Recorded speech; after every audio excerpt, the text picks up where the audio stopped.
Beautiful. Hopefully that'll do, mate. We should be ready to rumble. Right, take 2. I bloody hope so. Fingers crossed. Folks, welcome to episode 4, Lamb Chops. It's me. We Hi, had guys. a slight issue. We did this on Friday, wasn't it? Friday night we did it. Friday night, a few beers. Yeah. Yeah. And we had a great time. 2.5 odd hours, and the audio didn't work. so it's now Sunday morning, Easter Sunday morning, substituted coffee. Yeah. The beer has been substituted for tea. Look at you with Make your branded mugs. brewed. Both with a bunch of tarts. It's like, which Link mug down should below. I use? It's got to be that one. Yeah, definitely. But this is made properly brewed. This is the water and tea bag, then the milk afterwards. And the traditional way to make tea. Yeah, None of that. Have none you of that tried milk first first? nonsense. Have you tried it? Well, I don't need to try it, No qualified opinion then, is that? No qualified Well, opinion? I have to try it.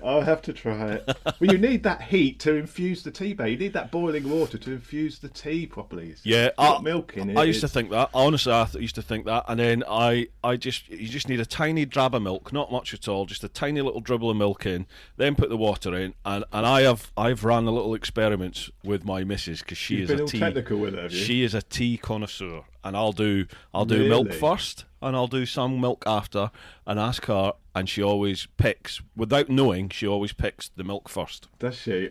Okay, I'm going to have to try it then now. You convinced me to try it. That's our Give it a feedback, go. folks. It's like riding a Harley. You've got to give it a go before you form an You've opinion. got to try it before you cut. That is very true. Okay, mate, I'll try it. Just for you, I'll try it. Thanks. How you doing anyway, mate? You all right? Yeah, very good, mate. Very good. Living the life indoors, as we all are at the moment. Yeah. So I'm just so pleased. 2 things. I've got a garden to go out in the garden. Yeah. I mean, people in flats and stuff, I don't know how they're managing, Yeah. I'm also very pleased I don't have any young children to try and entertain. And I've got a garage and a project to work on. So, as far as it goes, I'm one of the lucky ones, really. Well, one of my cousins, she does have a garden, but she has 10 kids. 10 kids. 10 kids. Oh, Mind you, no. I think at least one is away from home now. She's away at uni. Oh, no, she'll be back now. Obviously, she'll be back because unis have shut. Oh. Of course, yeah. So 10 kids to try and keep occupied. It must be an utter nightmare. What age ranges? What all? From That's a big old 21, range. 22, right down to a newborn right now. Yeah. Wow. yeah.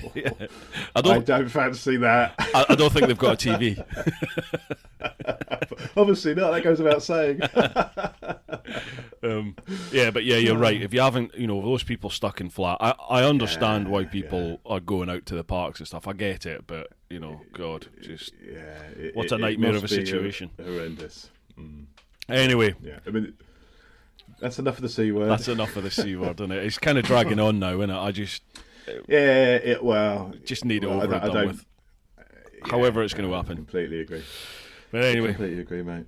right, so the format, we did run through some of these questions, folks, because I said we've already done the podcast, so we didn't by any means do all the questions. There were probably a good 50, 60 questions which we didn't get through across all the social media, so thank you very much to everybody that sent them through.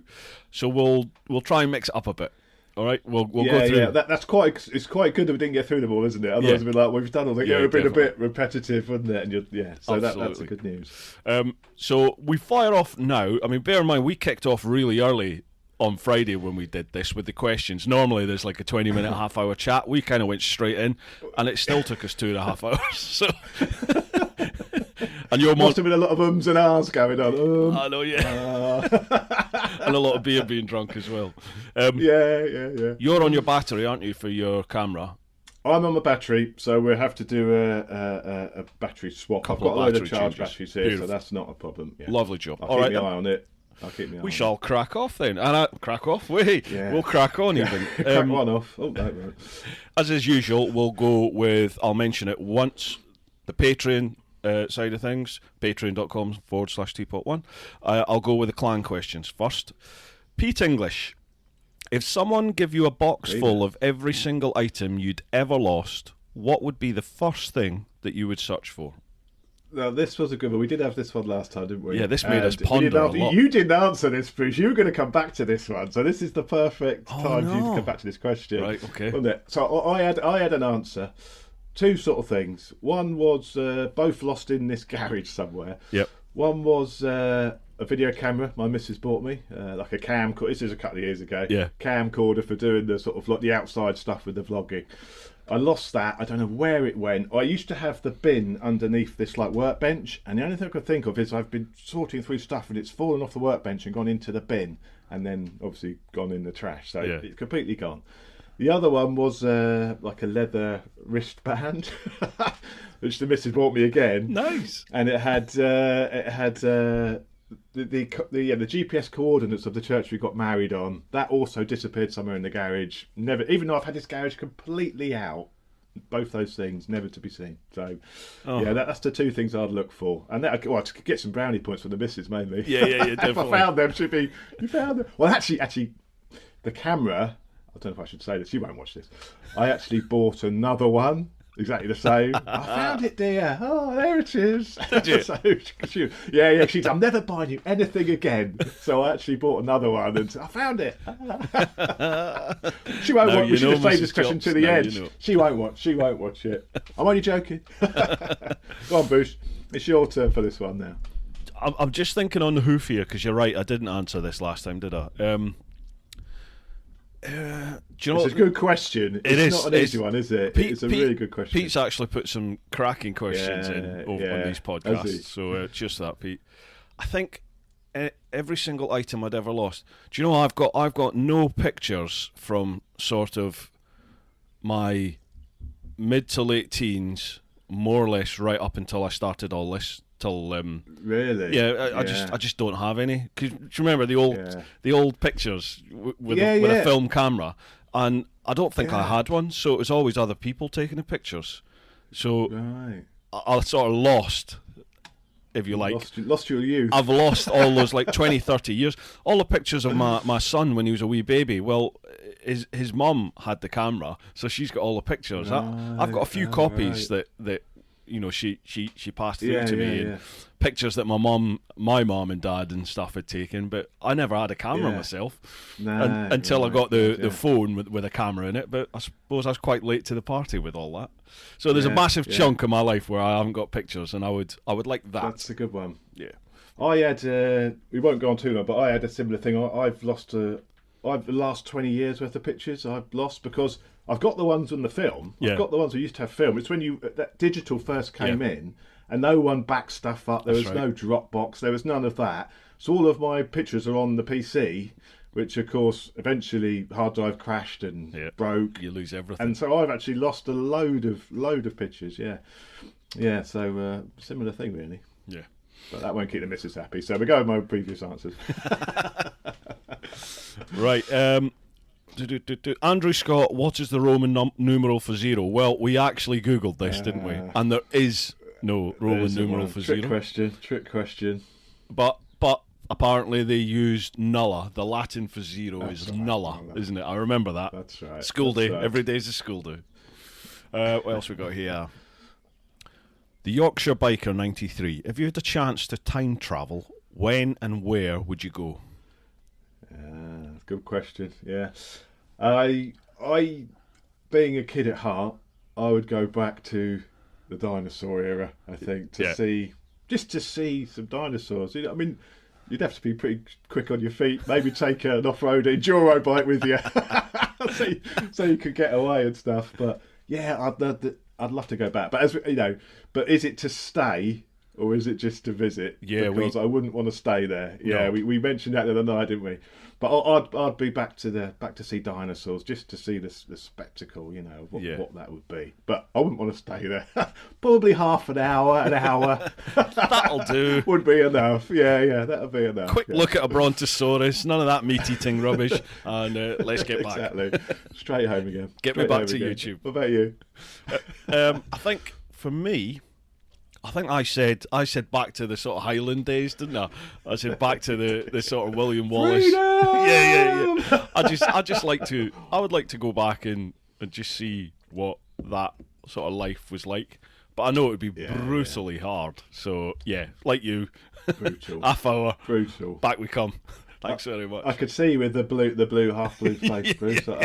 I'll be coming for you. Be coming for your ancestors, Chopsy. Where's my red coat? Ooh. This was a good one. Bully 27. A beautiful sunny day on a bad bike, or a crappy weather on a good bike. Yeah. So I think this has to be a sunny day on a crap bike. Yeah, I agree with you on that. Reason being, you can go out, you can go out in the cave, and it's a crap bike. You can go out, have a nice little poodle through the countryside, taking the views. Riding a bike, being out, the freedom of it. No matter if it's a crap bike, you can still enjoy that. Yeah, absolutely. On a good bike in crap weather, it's no fun, no matter what you're riding, really. You can't go quick. You can't throw the bike around. If it's cold, I know you can wear the right gear and all that, but it's still pretty miserable riding in crap weather. And how crap's the weather if you're talking snow, So yeah, I'm definitely a crap bike in nice weather. Yeah, I agree with you on that one, definitely. 100%. Mark Walsh, has Lamb Chops ever just left a motorcycle standard and not played about with it? Never. I've always, even when I had little 50s and 125s, it would always be stickers. We'd go down to Rafferty Newman's in Southsea, which was like the nearest sort of bike dealer at the time, and they used to have a big box full of different stickers and stuff, and we'd be like a Saturday morning, couple of quid on some stickers, So even back then, in those days, I was putting stickers on. My first bike actually was a heavily modified MBX50, which is a Honda. It's sort of like a 50cc sports bike, sort of bike.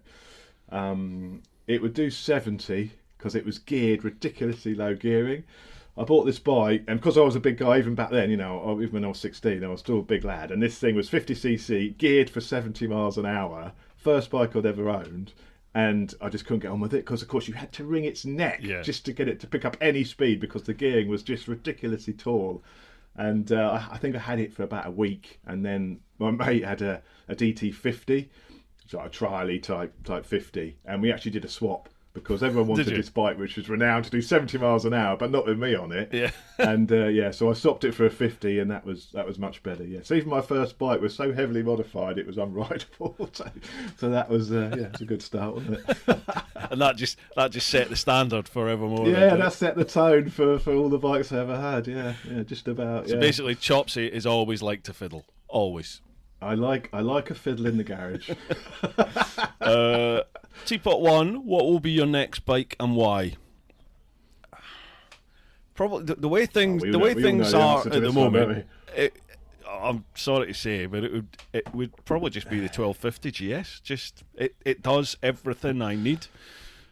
It's not got the hooligan element of the KTM or the Ducatis, but it's reliable. It's really refined. That 1250 engine, I think, is amazing. Really makes a difference, I think, for me personally. It is an excellent all-rounder. Yeah. There's no denying. Yeah. It is a bike that can do everything, can't it? And it'll do everything fairly well. That is the surprise with it. I mean, I've ridden like a lot of the different. I never ridden a venture bike until I started doing this. I wasn't interested in adventure bikes. But if you're looking just to munch miles, there's nothing better for mile munching, is there? No. That is the thing with them. And the GS still has that. It still handles amazingly well. It's nuts. Out in Toro. Yeah. You can really enjoy it through the twisties, and a lot of the adventure bikes you can't do that. Yeah. I don't know if it's because of they've got a 19-inch front wheel on those. Is it a 19 front? It's not a 21, is it? No, it's not 21. It might be 19. Might be a bit less. Can't remember. Yeah, but you still got that sort of road biased handling because it's just the way the whole suspension's set up, and it's a sort of sporty position as well. Yeah. For an adventure bike, so yeah, they are good bikes. It's just that maybe it's that utilitarian aspect of it. It does everything. You can strap I have strapped a suitcase to the back of the thing. You can strap a whole load of luggage on there. You can do 800 miles if you want down the motorway. Get to the mountains, pull off the motorway, spank it round the twisties, and then if you're a nutter anyway, and you see a little track at the side of the road, you're literally on the hoof. You can push a couple of buttons straight into off-road mode. and it's perfectly capable off road as well. It will do it, won't it? It just does it, as you said. Or you can stop off at the racetrack and you can hustle that thing around the racetrack. You did, yeah. It's amazing what it does. You had your knee down on it, didn't you? You had your knee down, didn't you, around Bedford? I think it's easier to get for me. It's easier for me to get my knee down on the GS than it was on the Gixxer. Was it knee first or head first? What's the order? With me, it's normally knee, shoulder, head, back, arse, knee, shoulder, head, back, arse. Yeah. No, I find it really easy to ride like that. It's just an amazing bike.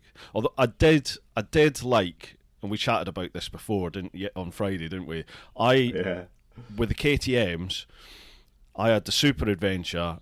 And then went to the GT, and everyone was telling me, even KTM, they were like, if you like the Super Adventure, you are going to love the GT. And I did like the GT; it was good, but it was almost, looking back now, it was almost too refined. And I really liked that sort of raw, animal, brutal power that the Super Adventure has. And if you change the tyres from off-roady based or semi-off-road to road based, it transforms the bike and you get rid of that speed wobble at sort of triple-digit speeds. The Super Adventure has a wobble in the front. Excuse me. Yeah. If you put road tyres, it gets rid of that. So I've been reliably informed. Yeah. That is another good bike, and that is more of a hooligan than the GS, isn't it, without a doubt? Yeah. I mean, that is really a third gear, proper wheelie clutch up, proper big wheelies on it. It is an absolute hooligan.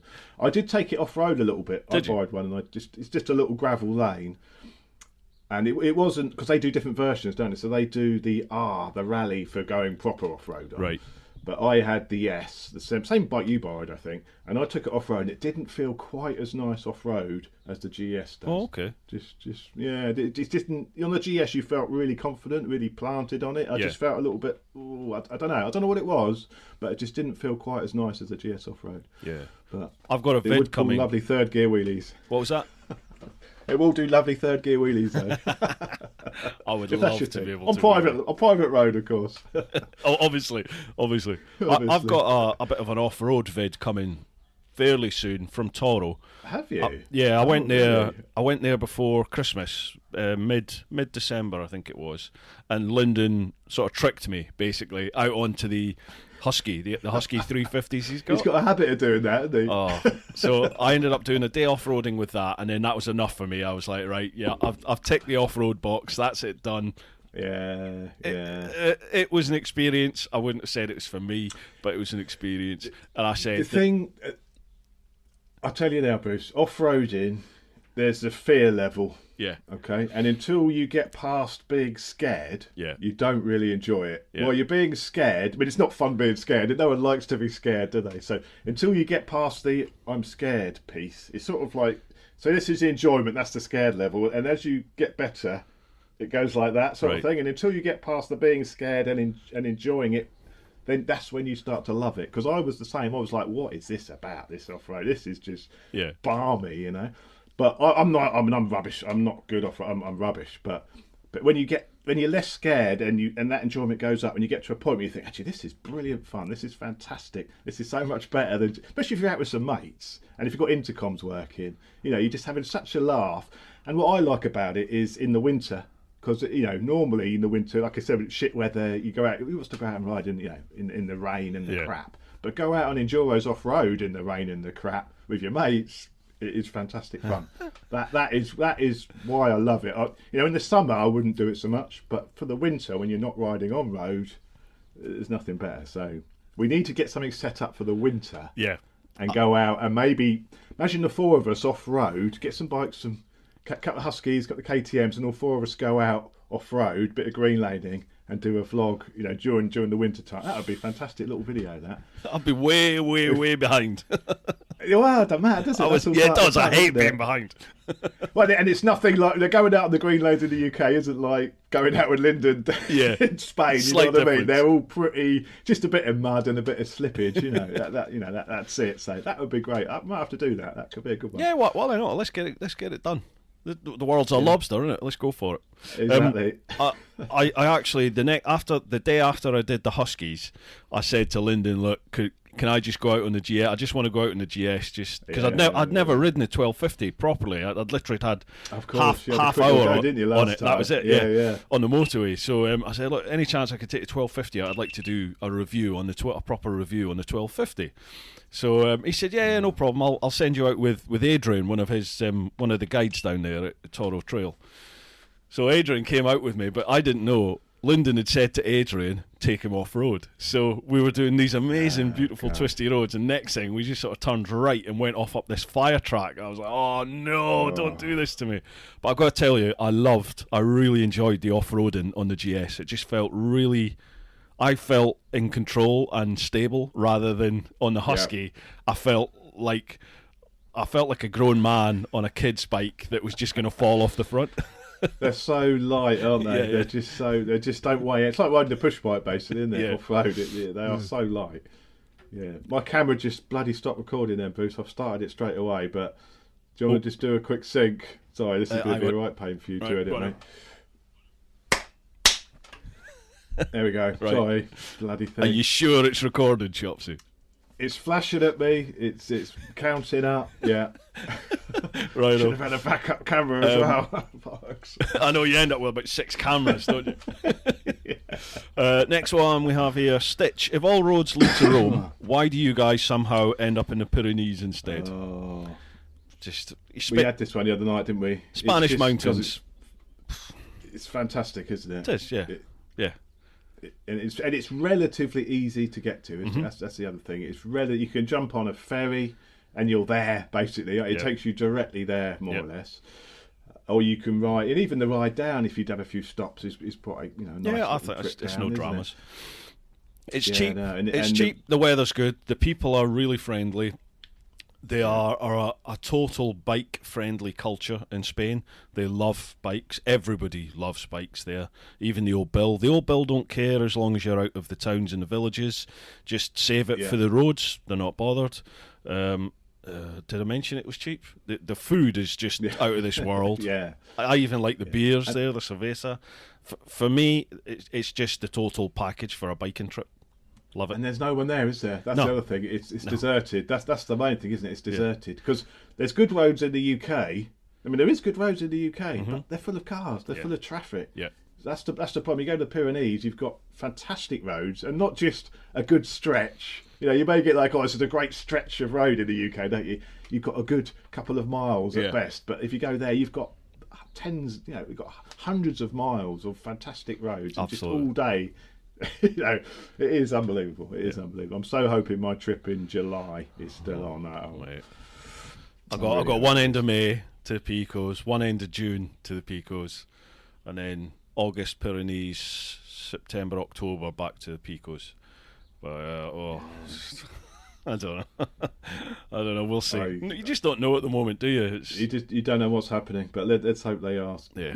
Ones later on in the year, hopefully. Hopefully they should be okay. Yep. Let's see how it goes. Craig Rides. 1. Has Chops considered getting help for his buy it then sell it again straight away addiction? And when are you going to take him up on his offer to take care of a couple of his bikes to free up some space in his garage? Space is a problem. Well, that's the main reason, really. Space and obviously money and wanting a new bike. So it's like, well, something's got to give. I haven't got any more space. There's no way of getting around that. So it's a case of what would I rather have, a new bike or keep this? Yeah, it's if I had the space, I'd keep them all. I think. Well, and the money. But I just love. Always helps. You just think, you think, I really want that bike. What should I do? Is that one got? I am getting known for a person who changes motorcycle, but I think it's quite good for the channel as well, isn't it? To get absolutely. New bikes and so it's sort of it's part of that's my sort of as well. It'd be good for that's my sort of reasoning behind it. It'll be good for the channel. It'll be good for the channel. Why not? that's what I tell the missus as well. Nice. It'd be good for the channel. You are like my mate Mooley. I don't know if you've ever watched any of my vids where I'm doing all the. I very rarely do it, but if I do like an installation vid, you do really technical vids, but I very rarely do them. But when I do them, I'm crap at all that. So I have my mate Mooley come in, and he generally does all the spanner work whilst I just talk crap to the camera for a while. Camera.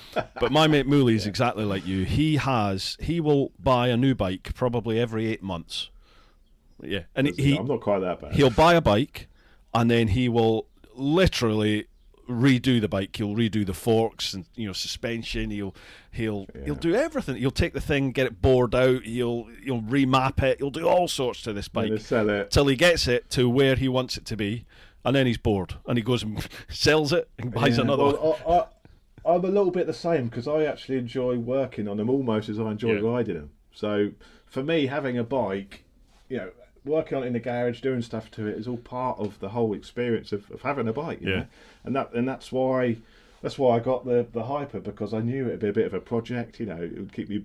I'm so glad I got it now because I thought it'd be good in the winter, but it's like bloody good in the summer now. You can't go out. So, but all that working on them, doing them stuff to them, modifying them is all part of it. And that's one of the reasons why I sold the Blade, the Blade project, because I did so much to it. There was literally nothing left.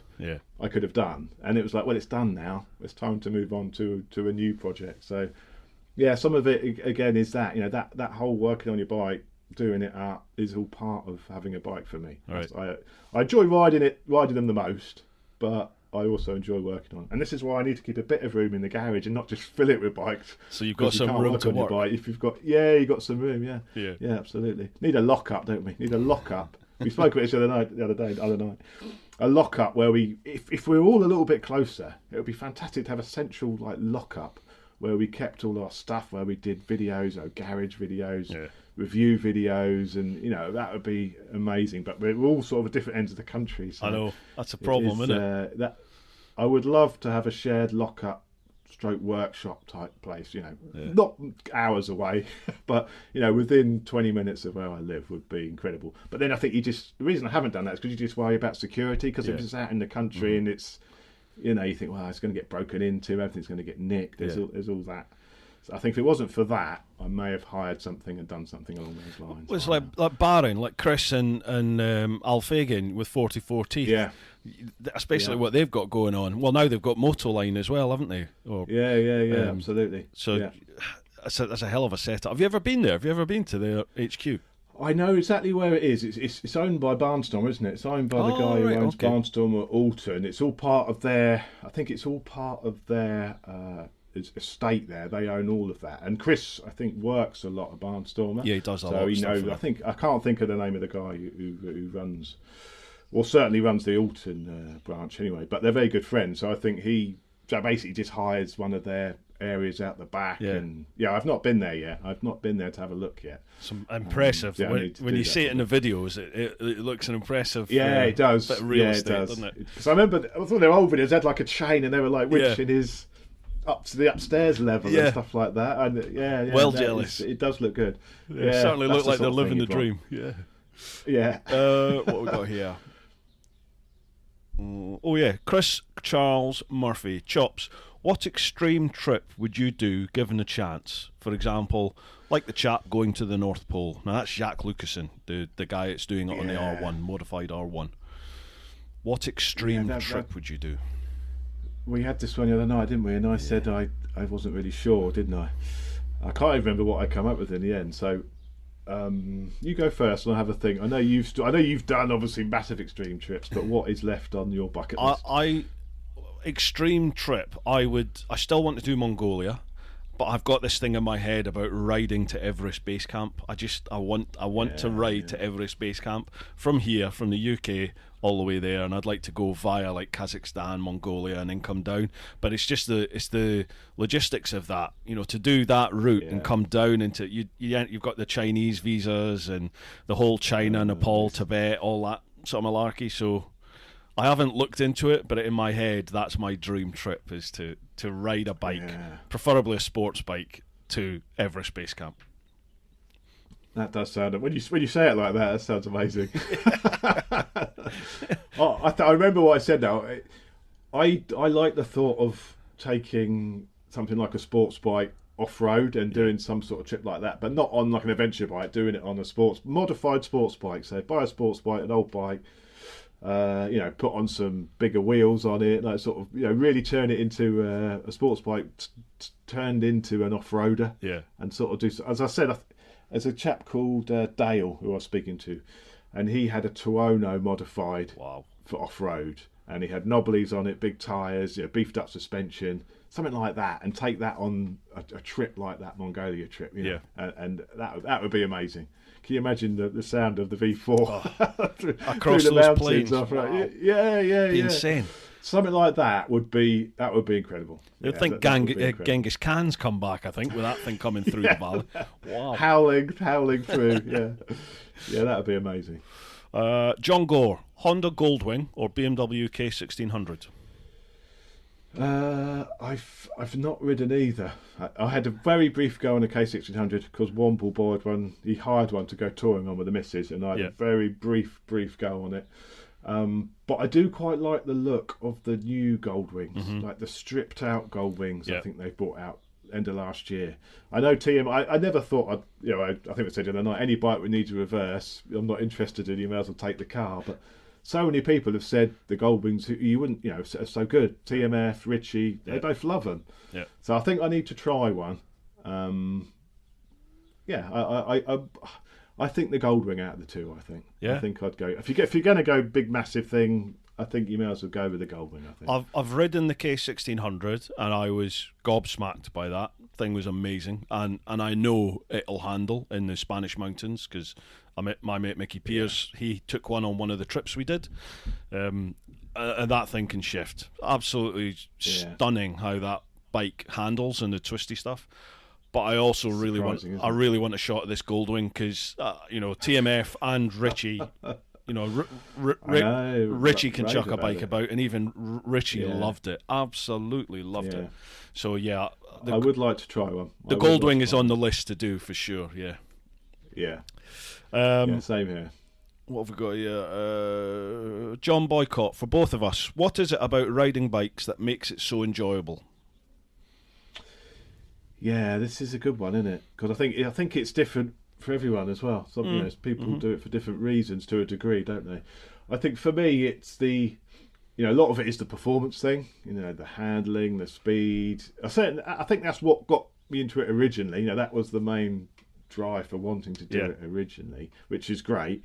But then it's then you got the freedom of it, that the people, that is the stuff you weren't really expecting, I guess, when you get into biking. It's, like I say, on your round the world trip, the people you say we had the same thing when we were in the Pyrenees. Other bikers sort of waving. If you stop by the side of the road, they'll stop and see if you're okay. Yeah. It's just, it doesn't matter what race, religion. It's just bikers are bikers, aren't they? Absolutely. No matter what part of the world you're at. And that is incredible. Yeah, same for me. For me, it's the social side and the freedom, just that sense of go wherever you like, whenever. You don't need to worry about traffic. You don't need to worry about as long as it gets on the bike, as long as it fits on the bike and you can carry it, you can take whatever you like and go wherever you like. And I love that about bikes. And as you said, it opens doors for you wherever you go, because you'll always find either other bikers or bike-friendly people, and everyone loves a bike, so you've got an instant friend if you're on a bike. So that's it. It's I didn't have bikes for about 10 years. I was without a bike. And I really missed it. That's when the kids were born. I ended up, because I thought, obviously they're dangerous. So I thought, the missus was like, oh, you can't go. So I agreed, and I didn't have a bike for a while. And it was only because my brother-in-law has always had bikes, and he kept saying, "You got to get another bike, John. You got to get another bike." And I was like, "Oh, yeah, I would like another bike." And the missus was like, "You're not having a bike." I was like, "Oh," and that went on for a couple of years because I ended up commuting up to Slough every day, and I said, "Oh, a bike would be handy for the commute." Yeah, you're not having a bike. I'd be home sooner. I put my foot in and I said, "Yeah, I'll be home to better see you more." You're not having a bike, so I really missed it, and in the end, I just said, I'm going to get a bike, and I put my foot down per se, and I'm so glad I did. Like, what would I have been doing now if I hadn't have bought the bike? I know. It's all of not only loving biking, but then we've got all this sort of vlogging and all this community type. It's just incredible, isn't it? You might have had like a beauty or a makeup channel on the go, John. Gaming channel. yeah, you were a gamer, weren't you? That's right. In Yeah, fact, that's, well, yeah. that was a question. I'm sure it was. Yeah. That was a question later on. There is a question. We'll save that because there is a question about it, isn't there? Okay. Yeah. Okay, Jeffrey Milne, for both of us, what was the defining moment in both our lives that made us want to become vloggers and share our lives with the world? Yes, it's for me. I didn't really start the channel to do that. I started it as the Blade project because I used to go on a lot of forums and I did, took photos and I've done this to the bike today, blah blah blah. Yeah. But I did it really, and I thought, well, I could actually record it on a camera and do that. When I did the Blade up and swap the engine, I thought I could do a little series on YouTube about doing that. Yeah. And that's where it started off. And there's about 28 episodes of me doing the Blade in the garage. And then I thought, well, oh god, I was really, it's the feedback, it's the interaction with people, isn't it? That is Absolutely. why I do this, and I really love that. And when it comes to the end of the project, I was like, well, I'm done now, but I don't want to lose that. So I thought, like, people like Baron, those sort of guys started doing the vlogging because this was probably 5-6 years ago now, I guess. So I thought, well, let's do the first test ride. I put a mic in the helmet. Let's go around the block, and we do a little bit of talking about the bike as I'm riding it. And it sort of evolved from there, really. And then I really enjoyed that. Had some good feedback from doing that. So when I went to another ride, it turned out that year was like, I'm going to this meet today, and it was like me riding to the meet, bit at the meet, then coming home, and it just went from there. Yeah, it just went from there. What about yourself? Well, I started the vids for the round the world trip, and it was literally just to document it for my son mainly. Initially, I wanted my boy to have some sort of record of what his old boy had done, and because nice. Morbidly, I didn't know if I'd come back from that trip. I had no idea what would happen for the next year and a half, 2 years, and I wanted some record for my boy to see, what was it his dad was doing for that year and a half, 2 years, where he wasn't, I wasn't part of my boy's life. I was away, so I wanted that, and a record for my family and my friends and all that sort of stuff. But as you said, as things wore on, I really got into the integration, the social interaction that you get with it, and people getting in touch through the comments and through Facebook and everything like that. So when I came back from the round the world trip, and I stopped all the vids because I thought, well, I finished the trip, so it's done now. So I stopped it all, and I really missed that. I really missed the interaction with people. So it got to the end of 2016, and I had loads of people messaging me saying, "What are you doing next? What's going on? What's happened to the bike?" And so I just did I think I called it After the Dream or something. I just did a vid to sort of let people know what had been going on, and it went from there. Really, I just ended up doing weekly vids again, and the rest is history. Just gone from there. It's that interaction, isn't it? That is why I do it. At the end of the day, that is. It's almost like a bit of a drug, isn't it? You get sort of addicted to it. When you first started out and you've got a small channel, you put a video up and you may get a couple of hundred people watch it, and that's it really. You may get 3 comments on that video, but it'll be like, you put a video up and I'll do a video and I'll be like, oh, I can't wait to publish this now. I think, well, I ought to wait, and I think, I can't wait, I'll just publish it, 11 o'clock at night or whatever, terrible time to publish your videos, let's just publish it, I can't wait, refresh, no one's commented yet, refresh, there's a comment, answer it straight away. But that, it's that feedback, it's fantastic, and I do love that. I love it, and then you get to the other end of the extreme now, and I mean, we've both got fairly reasonable numbers, but they're not massive by YouTube standards, by any shape or form. Tiny. But they're okay, I've 30 odd thousand, you got 50 odd thousand. That's a lot of people, isn't it, that are out there in your community. So now you post a video and it's like that. You start getting comments and you're like, oh my god, people are actually there watching this. There's so many comments. You struggle to.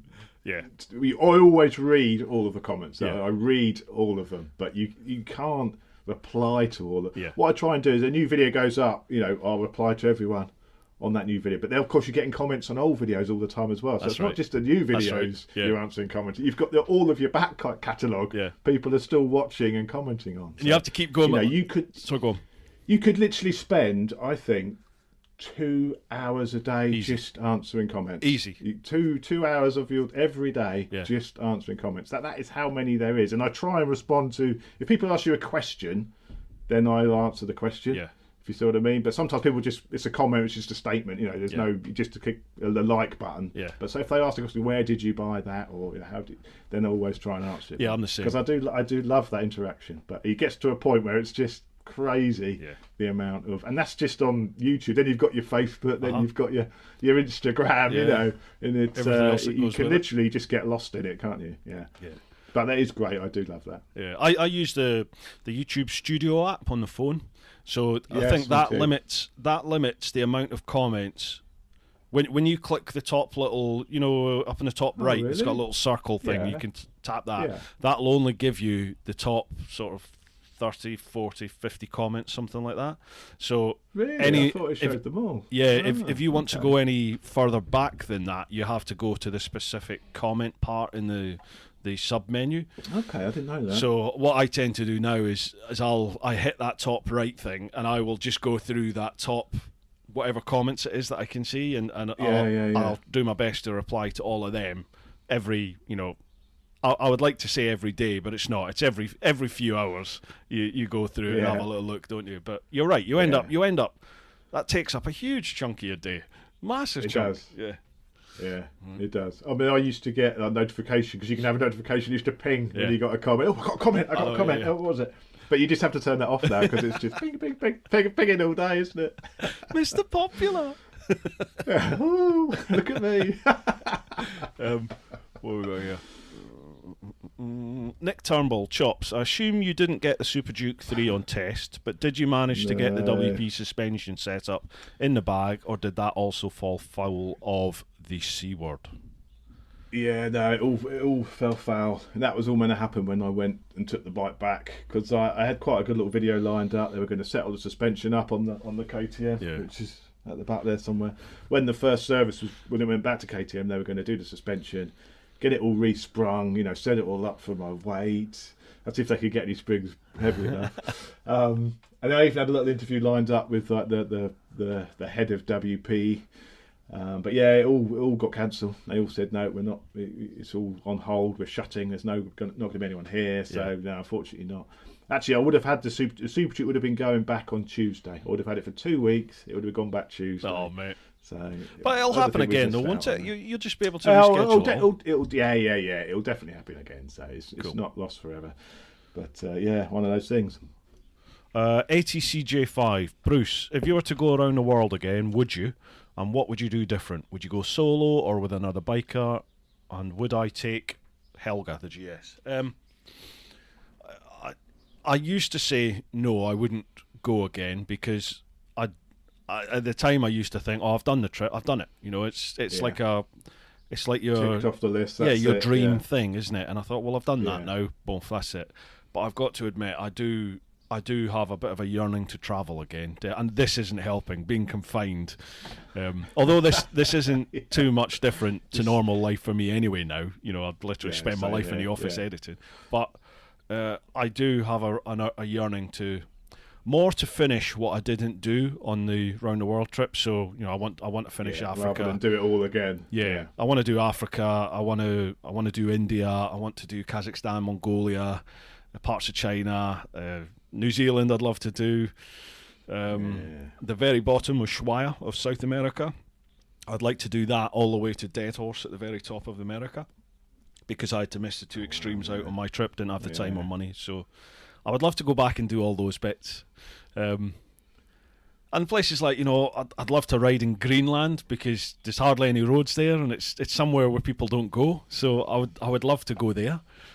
Iceland, I've been to Iceland, but not on a bike, and the Faroe Islands, all these little places. I just love to go back and tick to say, yeah, I've done that now. How are you doing for time for your battery? Are you okay? I've showing like quarter left. Right, showing quarter left, so it's probably all right. For Lovely job. I'm keeping my eye on it. Don't worry, I'm keeping my eye on it. What about you, Chops? Where would you like travel to? Anywhere where there's decent roads, really. It's all about the roads for me. Yeah.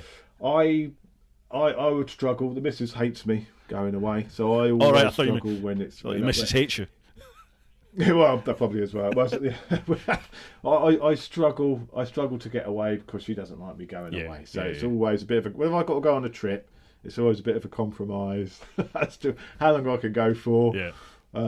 So for me to do any sort of massive trip like that would be out of the question. Yeah. It would be out of the question. But I'd love to do something. When I hear you talking about it, it's not something which is high up on my list, but when I hear you talking about it and the passion behind it, you think, oh, that does actually sound fantastic, So I would love to do something in the States.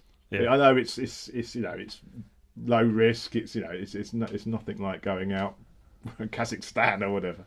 But I'd love to do Route 66, something like that. Yeah, absolutely.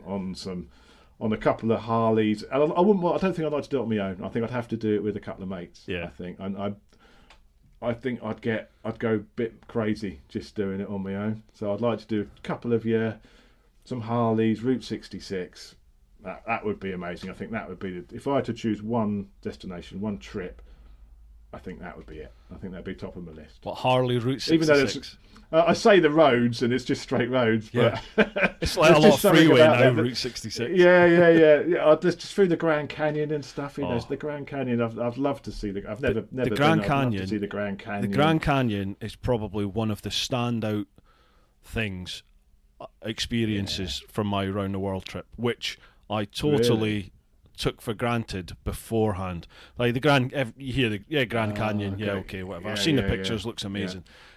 It's one of the few places, Norway probably being another one, where it's actually even more impressive in real life. Really? You get to some places and you look at them and you think, oh, it doesn't look as good in real life as it does in a picture. The Grand Canyon was a total flip way around. It looks amazing in a picture, but when you see it in real life, it blew my mind. I was just like, this is otherworldly. It's amazing. Yeah, I'd love to maybe do a bit of off road, sort of go maybe off road a little bit. Out that sort of that would be for me. People do, don't they? I think people take the trails and ride bikes all the way down through the valley and stuff. Yeah. Could you imagine doing that? That would be incredible, wouldn't it? I would love to do that. Yeah, I think that would be top of my list for a trip. Make it so. Make it happen. Yeah, could happen. It could happen. You could take Mrs. Chops. Who knows? You could fly in. You could fly into Chicago. That's the only way I'd be able to pull it off. I think she'd have to come with me. That's the only way I could get away with that. Fly into Chicago, have a few days in Chicago, and then either she flies to LA or wherever the end is. It's LA, San Fran, wherever it is. She flies there, or comes with you on a bike, and then you just get on a bike and do the Route 66. That could do it. That could be the way to work it actually. I'll think about that. Formulate a plan, make it happen. Yeah, formulate a plan with that one. I agree. Yeah, okay. For me, would I go solo or go with another biker? Well, I like my own space, but I really like to meet people, and as I said when we chatted on Friday, there were a lot of times on my world trip where I remember thinking, such and such would love, Nikki, my wife, she would love seeing this, or my mates, Ross, Woody, all them, they would love this bit, and it's it's like you see some things that you just think someone else should be here to experience that, and I at the time, and I probably still do, I lacked the photography skills, like the Milky Way. I saw the Milky Way in the Atacama Desert at night, sleeping in the desert. It's stunning, blew my mind, just amazing. But I don't have the technical skills to be able to capture that either in photograph or on video. I just didn't. Yeah. So all that is just in my head. I've got no record of it, and it would be great to have other people there to experience it. Yeah. But I think I can get why you'd want to do it on your own, but I also see doing it with someone. I think I'd go for the with someone. Only thing with someone, you got to I like to get ready quickly and go on and off and out quite early. If you're with someone and they're like, oh come on, get ready, it's a little bit of frustration there. But I think having someone with you would outweigh the frustrations of not. Yeah, I think it makes certain things. Filming would be easier with two people for sure. Absolutely. Security, when you stop in a town or something. You've got someone to stay with the bikes. Although it was never an issue for me anyway. But it is peace of mind having somebody there next to the bikes, isn't it? Yeah. So I think maybe next time, next trip would be good to go with someone or a group of people. That would be good. Yeah. Yeah. TMS talking about doing India, isn't he? He's saying we should go and do India. I'm well up for that. Was he drunk at the time, though? Yeah, he was. We'd had a lot of booze. Oh, there we go, yeah. Right, Steve Meeson, to both of us, if you could only have one bike to last 5 years, what would you have? That's a tough one. It would either be the Supermoto, something like the Hyper or the 690, or it would be the Super Duke GT. Yeah, is the other one, because I think that bike. It's KTM. It wouldn't last 5 years. Yeah. That's me done with KTM now. It's such a hooligan, and it is just like a big supermoto. The Super Duke is like a big supermoto, but that's just the big supermoto, but with a bit more practicality, where you can put panniers on the back. Yeah. And you've got a little screen, not a massive screen, but a little screen. So I think it would probably be the GT. Right. I think it would probably be the GT, yeah. Cool. I'll just be boring here, and you know what I'm going to say. GS. Don't even say it, Bruce. We know what it is. It would be the GS. It just does everything. So, yeah, sorry. Oh, God, I'm boring. Where are we there? Steve Mason. No. Here we go. Frederick Smamu. He asked about got any tips for a quiet, comfortable, safe and not too expensive flip-up helmet for a female head? Yeah, I've never used flip-up helmets. I've never had one. Sort of back in when I sort of started, the flip-ups weren't particularly safe. They were like a second choice. But I don't think that's the case nowadays. I think they're as safe as a full face helmet. But I've never tried one, so I can't give any. I would say stick with the leading brands with the flip up. Well, I don't think you can go cheap with a flip up. I think you're probably best off spending a bit more money. Yeah, I reckon getting you're a decent brand. That would be my recommendation. But I can't recommend any because I've not tried any. Yeah, the only flip ups I've ever used are the ones that we use in the police. So. I've had the BMW flip up one, and I've had the Shoei. And I've got to say, between the two, the Shoei was the better one. I think it's called the Neotech, the Shoei Neotech. It's not budget. It's fairly expensive. I think you're looking the $350 to $450 mark, maybe a bit more. I'm not sure, but as Chop said, you're definitely worth. With a helmet, I would never go cheap with a helmet. I would always buy the best I could get myself personally for a helmet, because I've had one or two offs, and the helmet will save your life. Absolutely. Yeah, and all helmets aren't the same, are they? They no, really are. No, I think you do get what you pay for. Yeah, definitely. Yeah. Jason Robbins, this was a good one. What bike stunt would you each want to learn? Wheelie. Oh, we had this one the other night, didn't we? Yeah, for me, it's not really a stunt, but I'd love to be able to do backing in. Yeah. So especially on the supermotos, just bringing the back out and going into a corner, sliding it into a corner. I think that would be top of my list. It's effortlessly cool, that, isn't it? Yeah. That way of riding, that style of just being loose and everything sliding around, that'd be incredible. Yeah, that would be mine. You would just get that couple of seconds of footage that you could slow right down slow mo. That would look epic. Yeah. And then you would just have to cut the bit where it grips and flips you high side. That. And you need a tyre sponsor as well. Yeah. Oh, yeah, definitely. We were saying my mate Bob Collins. He owns FWR Tyres, the tyre place, South London. Right, yeah. Little plug for you there, Bob. He's known as Jigsaw Bob, and that's his sort of trademark, is sliding bikes. Yeah, honestly, what he does on Jigsaws is just phenomenal. He used to race the R6 Cups with Tommy Hill and people like that. So he's got a hell of a pedigree. He's a good rider. But he can he can be riding a bike and then jump through the bars. So he's sat on the tank, wheelie it whilst he's sat on the tank, and drift the back out as well. He's nuts, crazy. When you see people who've got that level of control, on a bike. It just blows your mind, doesn't it? Yeah. I'd love to be that athletic for a start, and then but just be able to control, and just have that level of feel, and it'd be amazing. It's phenomenal, isn't it? You all right for batteries? Because we are 54 minutes in. Yeah, I've got one blob. Should we do a swap now, or in between let's questions? I'll do a quick battery swap. Let's swap over the batteries. Okay. 2 ticks, folks. Beautiful. Right, ready for us? I'm back I'll in. let you do your... Right, I'll do a quick sound check. And then you. Ready? Hopefully that'll do it, mate. And we are back in the room. We're back in the room.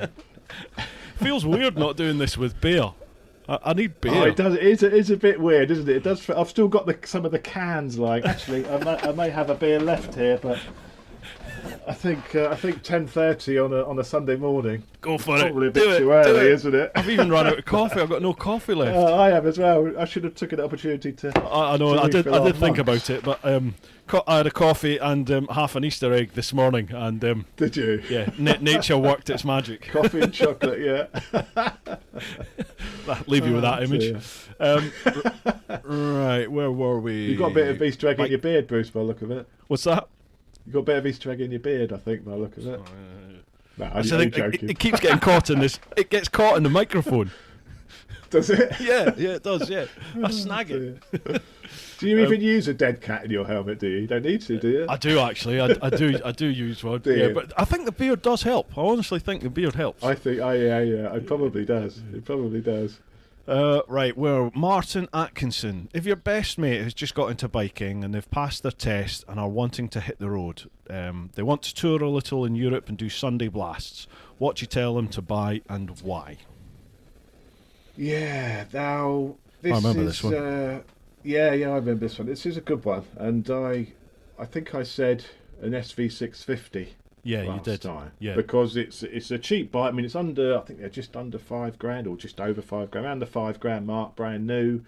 When I borrowed one, it's one of those few bikes you borrow that you think.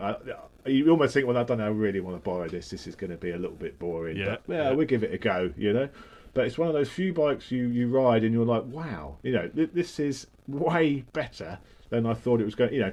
It's not a light bike. It's over 200 kilos. It's not got a massive amounts of power, but just the feel and the ride of it, it's just a fantastic bike. Yeah. So, and it's also A2 compliant as well, so that you can A2 them easily. So I think that's the perfect bike for learning the craft on, because it's stable in the corners, it handles well. You can also mod them, you can do anything to them. There's people who do go race them, That's right. But the the SV650, I think, is a fantastic bike to get started with. Yeah, I think you can really learn your craft on something like that. Yeah, I was going to say something like that. That would be mine. Something like the Bandit 600 Bandit, or the the Hornet, something like that. But SV, because it's got that SV engine. It's lovely.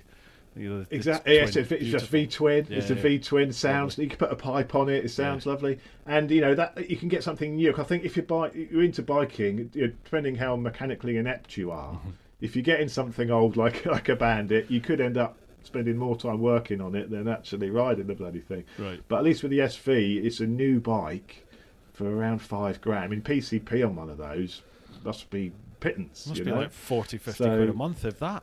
Exactly, and Suzuki are always doing interest-free stuff as well, aren't they, on their bikes? So especially now. I would. Oof.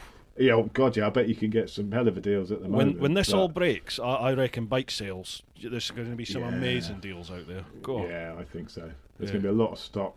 So we need to do our bit for the biking community, for the biking industry. We do bikes. Indeed, yeah.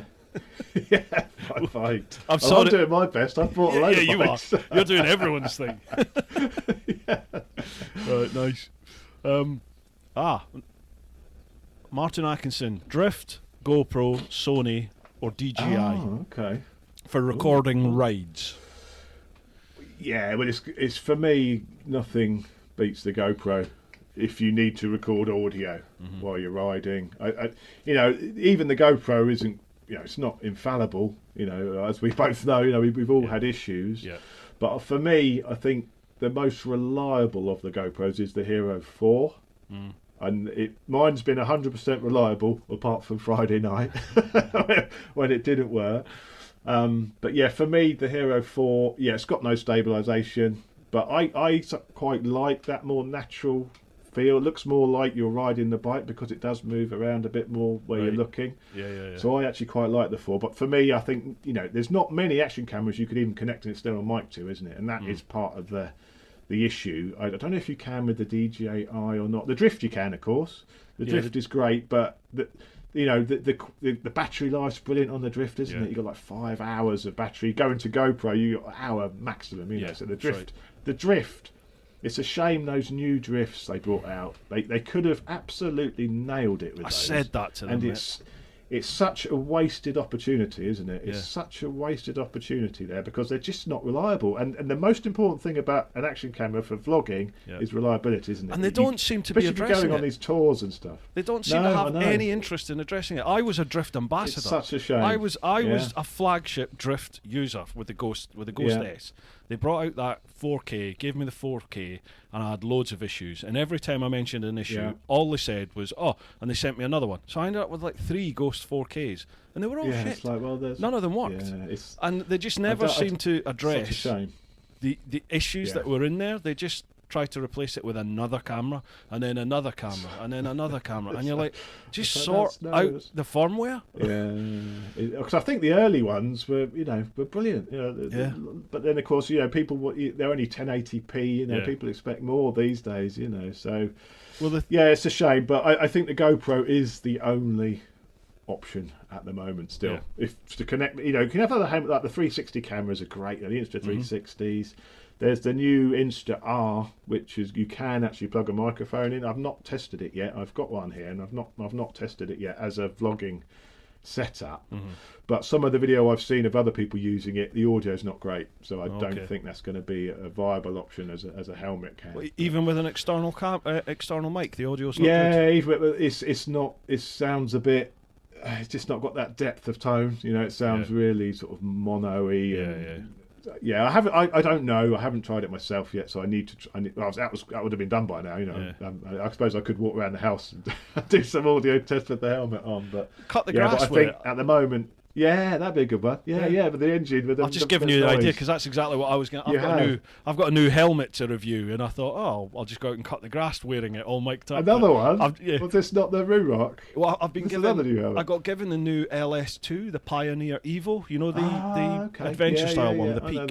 I got given that literally about a week before this all happened, so I've just not been able. I've not been able to get out and try it. You're going to be out mowing along with the crash helmet on. Well, yeah, I've cut the grass now, but never mind. Marjorie, he's absolutely lost it now. He's outside mowing the lawn with his crash helmet on, talking to himself. With the drone following me. Yeah, with the drone tracking him. I'm giving you all my ideas here. If you see Lamb Chops doing a video, it's from me, right? It's from me. I had all this planned in my head and I just didn't do it. What an idiot. Anyway. Yeah. For me, I'm the same as you. GoPro. There's so many accessories available for it. I think the video quality just stock without doing any color grading. You don't have to touch it. Correction, anything at all. Just straight off the SD card. The coloring's amazing. The picture quality is fantastic. The drift just hasn't got the same vivid range of colors. I think at all. I've had a look at I've got the DJI Osmo here. Have you? Yeah, one of the lads that came away to the Picos with me last year, Greg Kingston. He's Alpine Larfs. I used some of his footage in my videos. I've seen you mention. Yeah, I've seen you doing that. Yeah. He gave me his Osmo to use over the winter because he said he wouldn't be riding. Someone just beeped me. It's you. Oh no, it's me. Oh, hang on. It's you this time. Whoa, why is that? Hang on. Let me have a little look and see what's going on here. Stand by. I've got that plugged in as an external source as well. It's us. It happened. Just had to go while we were talking about GoPros and which are the best cameras. Ah, that's interesting. Do you know what's happened? It's overheated. Oh, is it? Yeah, it's overheated. I've never had that before. Right, hang on, mate. Let me. I've got another GoPro here. No, do your stuff, mate. Do your stuff. Is that your 7 you're using? Is it? Yeah, it is. Yeah. Yeah. Oh wow, it's scorching hot. Try it on just a battery for a sec, because we both got to swap them anyway. Both just had them in, haven't we? Yeah. Wow. That is like really hot. Wow. Why is that? I've got it next to the light. I've got it right next to the external light, and maybe because it's. Whew, that's like really hot to touch. Too hot to touch. Yeah. Wow. Like a baked potato. Right. I'm gonna have to change all the format, all the settings as well. Give me 2 ticks. Sorry about this, John. Do it. Yeah, no, do it. That's fine, mate. Right. Ready? Audio's Do back my on. side. Do you want me to do my side as well? My side as well. Go on then. There we go. Just in case. Sorry about that, folks. Just us talking about GoPros there and how great they are. Read a little test card come up. My Technical difficulties. GoPro overheated. I think because I'm doing it, in the middle of the day now, and I've got it right next to my light source. It was, this thing is literally hot to touch, boiling hot. Never had that before. Interesting. Anyway, GoPros normally straight Normally, out. they're great. And the other issue that I've had was I had quite a lot of times where I was on the bike and I'd go back and look at the footage off the GoPro and the picture would freeze, but the audio would carry on. So I'd end up with like a still, and you're like, oh no. And I have had that on my 7 before. Yeah, it has done that before. And I was having problems. Done that today. You and I went out and did that bike versus planes thing, and we both had the Insta 360s on. Well, your Insta 360 would last mine's almost an hour, and mine would do maybe. Sometimes I would get 5 minutes, sometimes I would get 20 minutes, 25 minutes. Could never figure it out. Yeah. And then I had a little look on the forums, and everyone kept saying about SD cards. So I had a look at my SD cards, and they were all as fast as you could get and top spec ones. But I'd always bought them off Amazon, and I'd always gone for the cheapest price you could get for that for that SD card. Yeah. But I'd heard there were so many fraudulent ones out there, fake ones. So I just went on the SanDisk website, and I bought SD cards straight from them, top spec ones, straight from from SanDisk themselves. Touch wood, not had a single issue since problems. then. On Insta 360 or on the GoPros. So, definitely invest in your SD cards. Yeah, there's definitely something with the SD cards, isn't there? You have to spend out, unfortunately. Yeah, there's nothing worse than getting back from like a ride or doing a review, or like with us, you get invited places to go and do these rides. You get back and your footage is crap. You can't use it. It is a nightmare. Well, I went to Portugal for the launch of the 690 actually, and the Enduro R. Right, the first thing in the morning, they wanted to do a big thing. We ride through a river. It was like the first sort of shoot of the morning at like 9:30. So we ride about 5 miles to this river, go through it. We take photos as you go. I hit it really hard, and the water literally drowned the camera. And for the rest of it was a write-off. There's no audio for the whole rest of the trip. Oh, it got into the camera, and just the audio was dead. So it's like I got back. You got back, and you go to look back, and you're like, oh my god, that's it. You know. So I had to do what I could, just with sort of music and So it was a nightmare. Something like that, where if you lose the footage, it's disastrous. Yeah. Well, that last trip to Toro that we did, unfortunately you couldn't make that one, but Richie and I were mic'd up with the Cardos, and the idea was that we were going to have a good old chat about a few things and do a nice little joint vlog, and my audio packed in halfway through. Never goes to plan. Yeah, I can't believe we managed to do it with 4 of us last time, and everyone's camera worked, and we came out with something. I know. That alone is an achievement, isn't it? I don't understand why my audio started. It's basically since I moved from my old shoey lid up there, and I moved to the new Ruroc one. There's something about the positioning of the new, how I've got the adapter, its location on the helmet. For some reason, where it is now, it's only a slight difference in angle. But that slight difference in angle seems to put more wind resistance against the 3.5mm jack that goes into the adapter. So that only needs to come out, not even a millimetre, like half a mil movement, and you start losing connection. So you don't get. It only needs to come out a little bit, and then you lose the mic inside the helmet, but you also lose the mic on the camera itself. So you've got no audio. Use both. Yeah, I think once it's interrupted. it doesn't not come back again, does it? No. Once it's lost that for the, I think the camera's like, that's it, it's gone. It won't, even if it pushes back in again, it won't come back. Yeah. So you either end up with nothing, or you just get this crackling and cackling noise. So what I've done now is I've just Sugrued it in. I've permanently Sugrued it in. Yeah. So that's just the way it is now. Yeah. But touch wood, I've not had any issues since then. Right, so that was a very long-winded answer. It took about 20 minutes. Was a bit of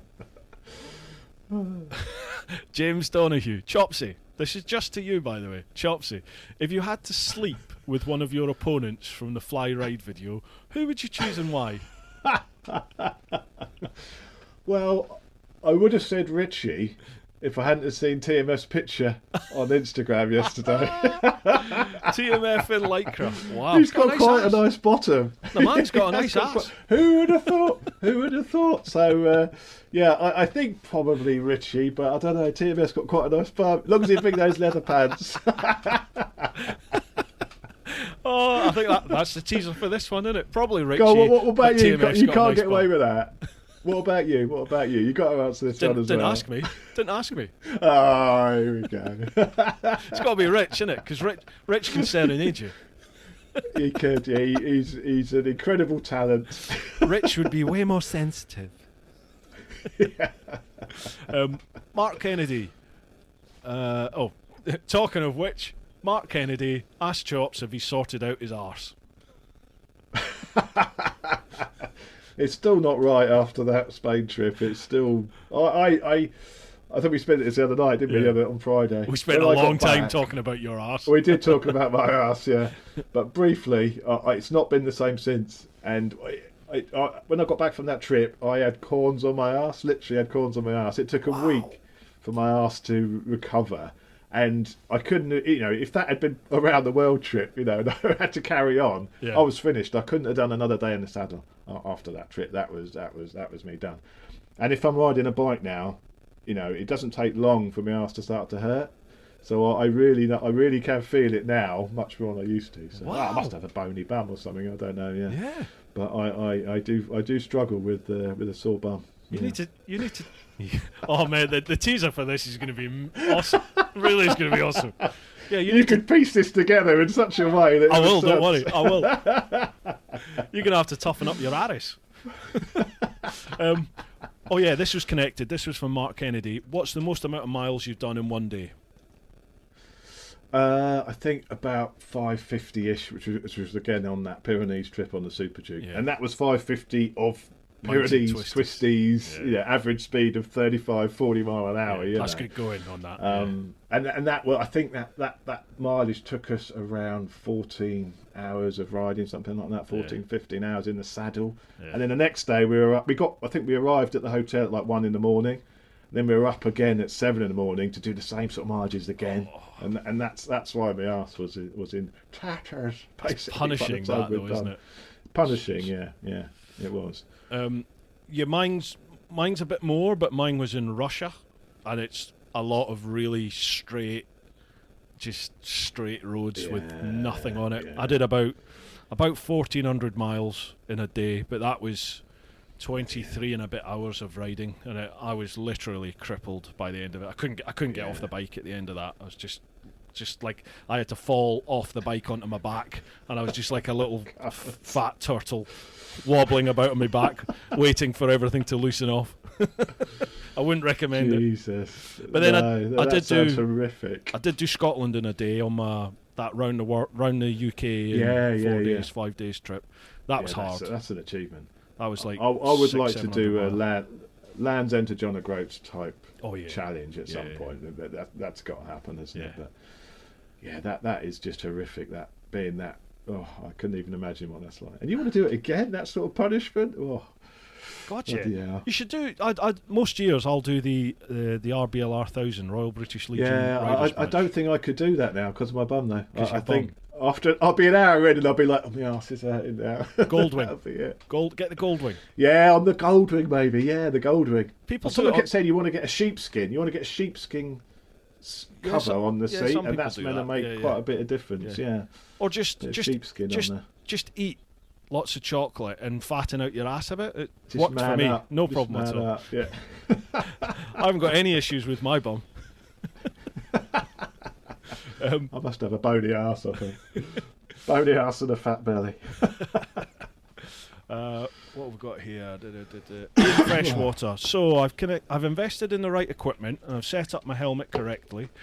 I then discover I'm rubbish at talking to myself when on the bike. Can you and Chopsy share some tips on how to improve? Did the verbal diarrhea come naturally, or has it been something you've worked on over time?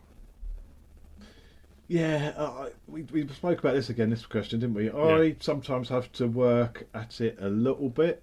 The thing I find hard is if you've got a bike to do a review on, you've got to do a review on it. That's why someone's given you a bike. Yeah.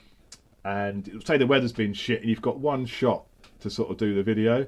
And I think that sometimes you've got to be in the right mood to want to do it and go out and talk bollocks and do it. And if that's the time when you don't really want to do it, but you've got to do it because it's the only opportunity, it's sometimes I find it a bit hard then because you're sort of almost having to sort of force it a little bit. Yeah, be a bit wooden, can't you? And, yeah, a little bit wooden. So normally it's fine. I do, I'm not like TMF. He can go out, press record, talk for an hour, stop his camera at the end of it, and that's his video. Just cut a few little bits. Well, that's his video, really, isn't it? Yeah. But it works. I tend to have to. It does. It absolutely works, and he can just do that and just talk. But I do find it a little bit harder than that.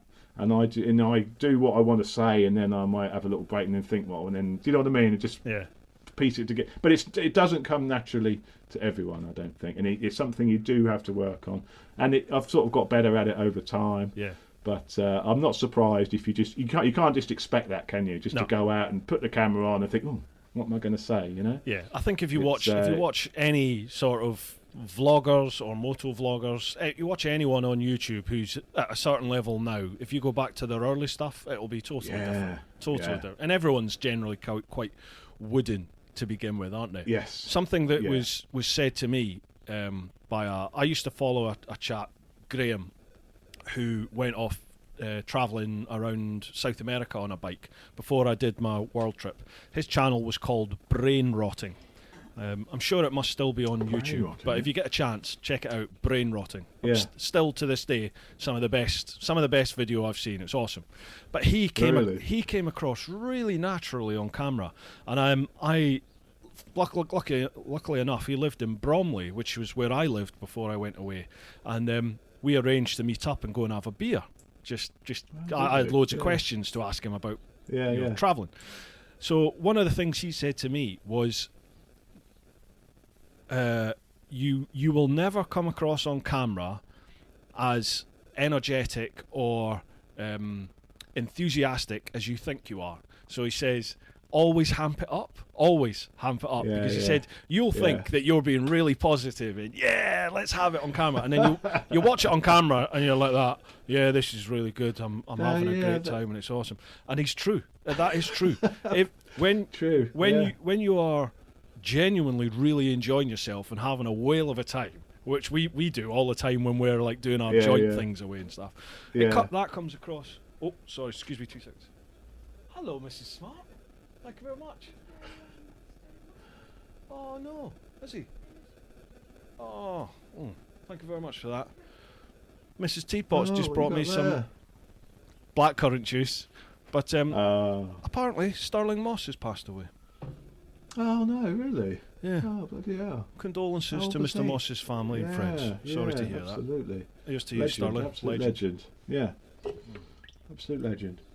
Yeah, so going back to that, try and be... It's a difficult one because you can't ham it, can you? You can't ham it up. No, because then you're not being across. yourself, are you? You're putting something on as such. But you sort of... What's the best way of saying it? I don't think I'm ever being fake on camera, but his advice stayed in my head that you have to... What's the word? You've got to be as positive as you possibly can be if you want to be positive about something. But conversely, some of the best bits of footage is when you are really down. Like when you're travelling on a trip, when you're really not enjoying it. That's what people want to see. That's what stuck with me, and I think that's something you said on some point. I can't remember when you said it, but when things are really bad, that's when you need to press record and put the camera in your face. You don't want to, but that's what makes the best entertainment as such. And I remember you saying that, and that sort of stuck with me a little bit. Yeah. Sometimes if I'm doing the bike, or when you're trying to do one of the garage videos, you don't. It's a lot of effort to start recording it and setting the camera up. You just want to get on with it, and so you're like, oh, I need to make myself do it. But if something's going badly, you forget to record it because you're like, I just got to do this now. It's just all gone to shit. You don't want to look an idiot either. I'm guilty of that. That's what people want to see. And then I know exactly, and that is what people want to see. So you have to really make yourself. You want to record when it's all going well. It's quite easy just to record, and when it goes badly, I just want to get this done. I don't want to mess about with the camera anymore. But that is when you need to have that on. Absolutely. Yeah. No, that stuck with me. Actually, that's something you said. So, bit of advice you've given has stayed with me. Oh, thank you very much. That's the only thing. I think cheers. I think I nicked that from Graham, the brain rotting guy. Yeah, from Graham. Oh, good old Graham. In the same conversation, that's what he said to me was, when you least want to record it. That's when you got to do it. Yeah. Where are we here? Oh yeah, GRS Fleet Graphics. If you could go back in time to the late 70s, early 80s, and grab a 2-stroke classic and bring it back, what would you get and why? For me, that's an easy one. It'd be an RD500. It would be an RD500. My uncle used to have one. He had one brand new. He was into bike. He used to race in the 70s, and that's I think why I've got part of my bike love from. Yeah. And he turned up around the house once. I must have been 14, 15, something like that. He turned up on his RD500, and I was like, wow, that's incredible, And he had that bike for a long time, and in the end, it ended up just stuck in the garage with the lawnmower leaning up against it. And it's not even his garage; in his shed with all like the garden tools rested against it. Not even a cover on it, covered in dust. Yeah.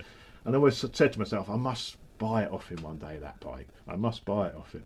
But I was always skint. I never had any money. And when I did have a bit of money, I said to him, "Have you still got the bike, Rob?" And he said, "Nah, I sold it. I sold it." And I was like, "Oh." And I bet he would have, at the time they were as cheap as chips. He probably sold that for 800 quid or something, And it's always gutted that I never bought that bike, because I'd love to have one just as standard condition. But what I'd really like to do is to build one up to like a GP rep sort of look, that engine in maybe a more modern looking bike. That would be my ultimate project bike. Absolutely fantastic. Awesome. Well, I'd love a 500 stroker. I've got no knowledge whatsoever of any of the early bikes or 2-strokes. I literally started riding mid 2008, so I think the oldest bike I've ever ridden or owned was I had a K5 J6R1000 for a while. Oh yeah, which was great. I had one of them, but that's the oldest I've had. Yeah. We need to get on some classics, Frizz. We need to get on some classics, don't we? Do you know what? Brilliant. They never used to float my boat at all. I've got to be honest. They never used to float my boat, but I am finding my taste is changing now, and I'm starting to getting like older, them. Isn't it? It's definitely something to do with getting older. You definitely start to appreciate. I was the same. I was like, no, I want the latest and greatest, the fastest, the new stuff. But you realise actually, I don't know if it's something to do with the design, but those old designs they're starting to really look modern almost, and I think this is why there's a big sort of insurgence at the moment with people doing up 80s bike, and you can't even get a cheap 80s bike now. They're just going through the roof, So I would love something from back then, and even the bikes I've had, I think a lot of it is a nostalgia thing. Is if you used to have one as a kid, then of course you want one again now, don't you? But I would like some sort of 80s project bike at some point. If I had it's the space thing again. If I had the room, there'd be an 80s project going on. I think we all know what's coming soon, folks, don't we? In the Chops' garage, it's going to be happening, isn't it? Yeah, that would be nice. Need more space though. It's going to happen. I'd have to get rid of something to get something. It's plainly going to happen. That would be great. It would be great. Pete Morris, have you ever upset a manufacturer with one of your reviews, and has it caused any issues getting more bikes to test or kit to try? Not really, because I think it's just a case of being honest, isn't it? I think if you're honest, they can't deny that what you've said wasn't fair. I think as long as you back it up with the reasons, absolutely. you think, and we're very lucky that there isn't any bad bikes these days anyway. You know, all the bike, the day of the absolute dog bike, I think, is gone. You know, Seem to be, all, it does. I mean, we don't just, you know, if something was terrible, then you'd have to say, you know, honestly, this isn't my cup of tea. And I have said stuff I didn't like. The Fireblade. What year was it? I think it was 2015 Fireblade. When that came out, Honda was saying it was the brand new blade. It's all new. Yeah. I borrowed one. It was like, this is the same frame as the old bike, the same wheels, and I did give it a little bit of a slating, and I got a lot of hate in the comments because, you know, all from the I mean, I had a blade though. I'm a Honda guy, but I was so disappointed that it wasn't a new bike. It was just a rehash of the 2008 bike, and I did give it a bit of a slamming, and that was from a Honda dealer local to me, and they never let me back again. Did they not? No, they weren't happy that I'd given it a bit of a slating. But you have to be, though. You know, you have to be careful with this sort of stuff, because it's your. I've covered this before. It's your integrity at the end of the day, and ultimately that's all we've got. That's all we've got on our channels is how do people relate to you, and do they trust you? Yeah. And if you say something's great, and it plainly isn't, and people spend their hard-earned money going out to either get that bike or get those set of tyres or that bit of kit, and ultimately it's crap, then, well, they are never ever going to trust anything that you say ever again, are they? So I completely agree. I kind of think integrity is the one thing that we have in life, and it's the one thing you've got control of, isn't it? So, like you said, as long as you justify, give reasons for why you like something or don't like something, then agreed. What else can you ask from somebody? That's it. And it is personal choice at the end of the day, isn't it? Tyres are a prime example. You know, a tyre that you think's awesome, I might not be able to ride on it, but conversely, I might find a tyre that's awesome for me, gives me all the confidence in the world, but you might think it's like riding on marbles. It's just one of those things, isn't it? Yeah, that's absolutely right. Absolutely right. So just stay true to yourself, Pete. Stay true to yourself. What have we got here? Are we still on the Patreon ones? Yeah, these are still. There was like 50 odd Patreon ones. Yeah. RZ Ted, we're nearly done actually on Patreon. RZ Ted, for either of you, our producer, TMF hands you an envelope. If only. You open it, and inside you find the following challenge. You've got $3,000, and you've got to pick a bike to conduct round 2 of planes versus bikes. Which do you choose? $3,000, bikes versus planes.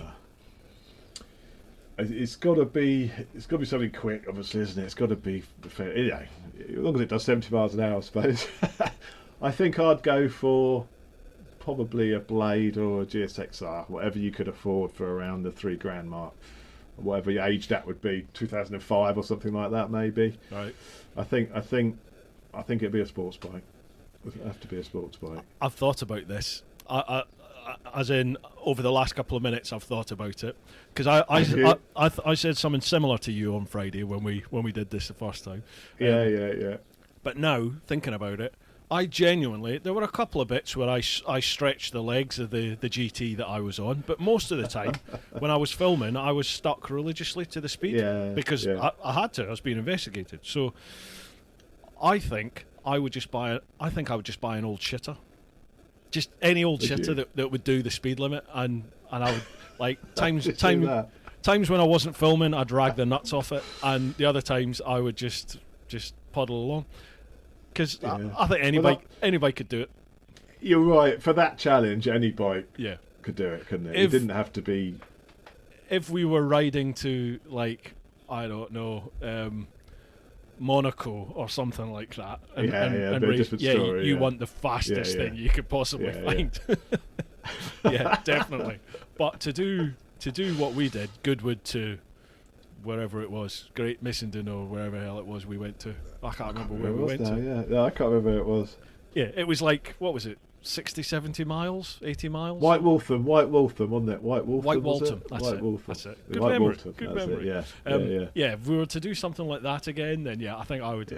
I would anything could. just And go the for traffic. anything. Was that the bank? Was that Easter? It was a bank holiday weekend, wasn't it? It wasn't the Easter one we did. It was. It must have been. I think it was more into summer. Wasn't Easter? August must have been. Yeah. Maybe Yeah, it was August. It was the bank holiday weekend, so there was a lot of traffic on the road anyway, That's right. wasn't there? Yeah, that's right. So if we were doing it in the middle of the night, or doing it now during lockdown, there's nothing on the roads. It might be a different story. Yeah, definitely. Yeah, the cheapest H2 I can find. Yeah. Okay, Paul Jackson. This is the last Patreon one. What's the best bike you've ever owned, and why don't you own it anymore? Oh, that's a good question, isn't it? Oh, the best bike I've ever owned.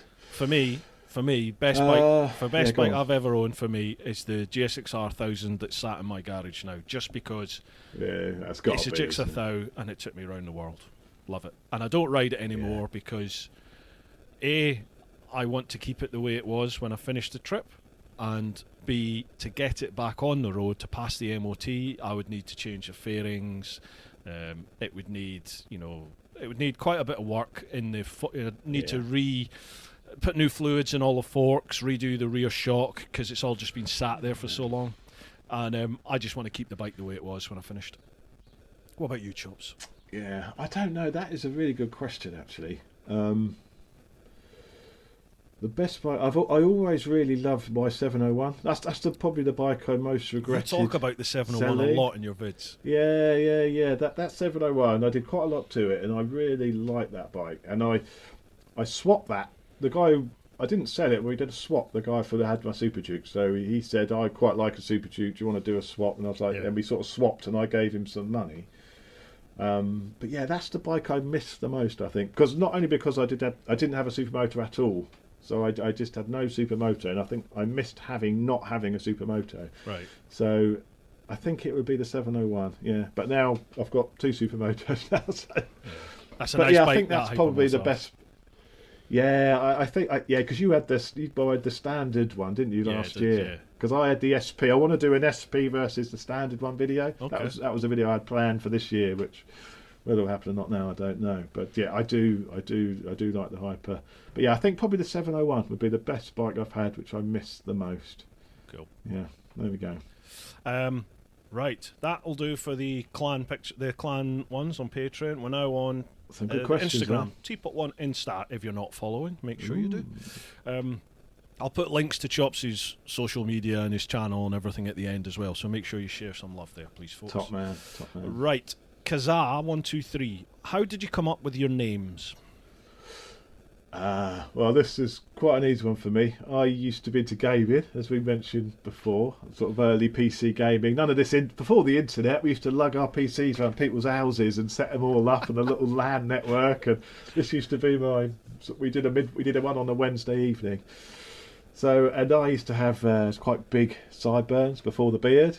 And someone said, "They look like bloody lamb chops on the side of your face." And then that sort of stuck as a gaming tag for when we were doing games and stuff. So yeah, lamb chops. So when I started the channel, well, I think I said before this one, didn't I? The channel wasn't even called Lamb Chops Rise to start with. When I had the garage videos, it was called something. I can't remember what it was called. It was called something else. So if anyone can remember what my channel was called, if I got any long watching subscribers, it wasn't called Lamb Chops Rides. It was called something else. But then I thought I don't know if it was even lamb chops. I can't even remember that much.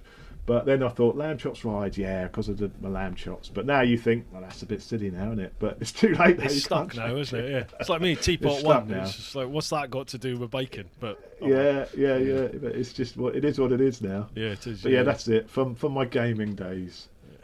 For me, TeapotOne. TeapotOne. Obviously, I used to be a copper in the Met in London, and TeapotOne is, I don't know if it still exists, but it was a mobile T-wagon that used to be deployed to anywhere where there were a lot of coppers deployed for a protracted length of time. So riots, demos, spontaneous events that needed a lot of old bill at them. Then a call would come out over the radio just saying TeapotOne's been deployed, and it just meant, well, it meant you knew you were there for the long haul. I mean, you had a long day ahead. And 2, it meant that you'd get sort of 10, 15 minutes off the front line. You could take off, if you're in the riot kit, you could take the riot kit off, have a fag if you smoked, have a cup of tea, cup of coffee, biscuit, get your head together, have a breather, and then back in on the front line again. And this T-wagon was all done up, blues and twos, it all genuinely lights, is. I don't think it had blues and twos. T-wagon. I don't think it had the sirens and the lights, but it was white. It was a jam jar, so it was white with the fluorescent orange stripes down the side. Yeah. Was it? And on the back it had Mind That Copper. Mind That Copper. Yeah, that's right, yeah. Slow police. Yeah, I'll have a 99, please. So that's what, because I was taking a break from the old bill, one of my mates in the job just said, well, why don't you call it TeapotOne? Because you're taking a break, and that was that. So that was it, TeapotOne. That's a good name. I think it's great, Teapot. I think your mine's rubbish. Lamb Chop's Rise is rubbish, but TeapotOne, I think that it's really unique, isn't it? And, but they're names that are they're just synonymous now, aren't they? They just stick. Yeah, I know. Now. And you don't think anything of it anymore. It's just who you are. It's your brand. Yeah. What do we have here? After lockdown, Andy Benge, I think it is, Andy V3NG. After lockdown, please can you arrange a meet-up at Rikers with all of us, TMF, Richie Vida, Chopsy, Mr. Fish and me. Well, that would be great, I think, because Mr. Fish, he was supposed to be doing he does a beginning of season and end of season meet-up. I was going to go into that one as well. Yeah. So I was going to be at that one this year. So I think we might actually, if Mr. Fish is going to do one, then we could maybe all try and arrange to be there. I tell you, at the moment, anything sounds good, doesn't it? Anything getting out of the house and doing any sort of meet. I mean, I don't know when this all goes away. It's not going to all go away completely all at once. So I think there's going to be a stage of being allowed out, but still trying to distance yourself from people, of course. Yeah. So it's probably going to be the end of the year until we can responsibly organise any sort of gathering of people of that sort of scale. But I think you're right. I think we definitely need to do something like that. That would be amazing. Yeah, it would, wouldn't it? Yeah, absolutely. Yeah. A freedom ride. Yeah, freedom ride. Yeah. We will do that, Andy. We will get on the case with that, mate. But I don't know when it's going to be, because we just don't know. It may even be next year until you can actually do a meeting of group of people meeting like that. That is such a depressing thought, isn't it? It really is, isn't it? Isn't it just? I'm kind of partly because I've got a vested interest because I have my tours, and I can lose a lot of my income if I lose these tours, and that's income that used to just be extra money, and now I rely on it. So now, exactly, yeah. I'm thinking now it's just like I want this over and done with as quick as possible, like everybody does. But I think you're right. I do think by the time we can have mass meetups and proper social gatherings, you're shaking people's hands and hugging if you want to do that sort of stuff. Will it ever happen again? Will that ever be? I mean, that's what's so worrying. You watch when you're watching the telly and you see things on telly, you're like, well, they're not 2 meters apart. Yeah. It's just. I think people's whole attitude after this, it could have changed. Hugging. I hate to think not. I hate to think not, but. And it depends how long this goes on for as well, because I think there's going to be a lot of people with long-standing sort of mental health issues and worries about leaving the house, sort of agoraphobia. Yeah. You've got a lot of people getting that now. Yeah. What's the one about cleaning? People that are I'm waiting for Mrs. Chops to get that. She hasn't had that yet, unfortunately. Yeah, my missus definitely doesn't have that. Yeah, but OCD. OCD about cleaning, because we're all so used to washing our hands for 20, staying alive. Yeah, exactly. My hands are so dry. They've never been so clean. They've never been so clean. Yeah. And it's literally that sort of thing. You touch something and you wash your hands, or you touch something and it's hand sanitizer. It's that sort of stuff is now becoming ingrained. And is that going to stay? Yeah. You just don't know, do you? But, no. I would hate to. It, isn't it?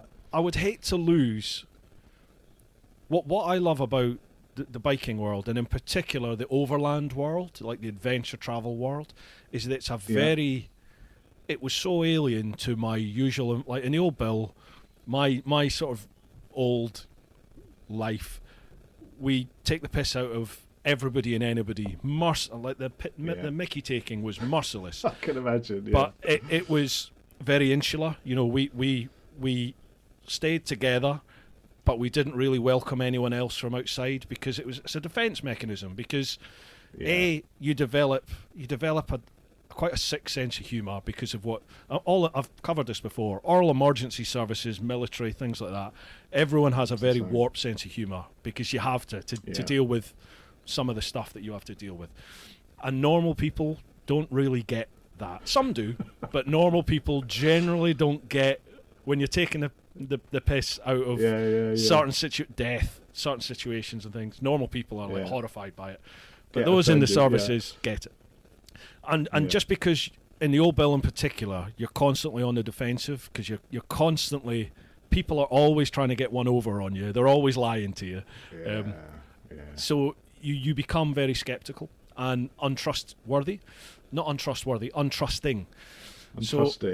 It was really refreshing for me to come out that world and do my world trip where I was now out of my old world, and now I was in a situation where I had to embrace total strangers. I had to welcome them into my life and be welcomed and ingratiated into their life, you know. And that trust thing, and realizing that actually most people are fantastic, most people are amazing, you know, they're nice, normal people.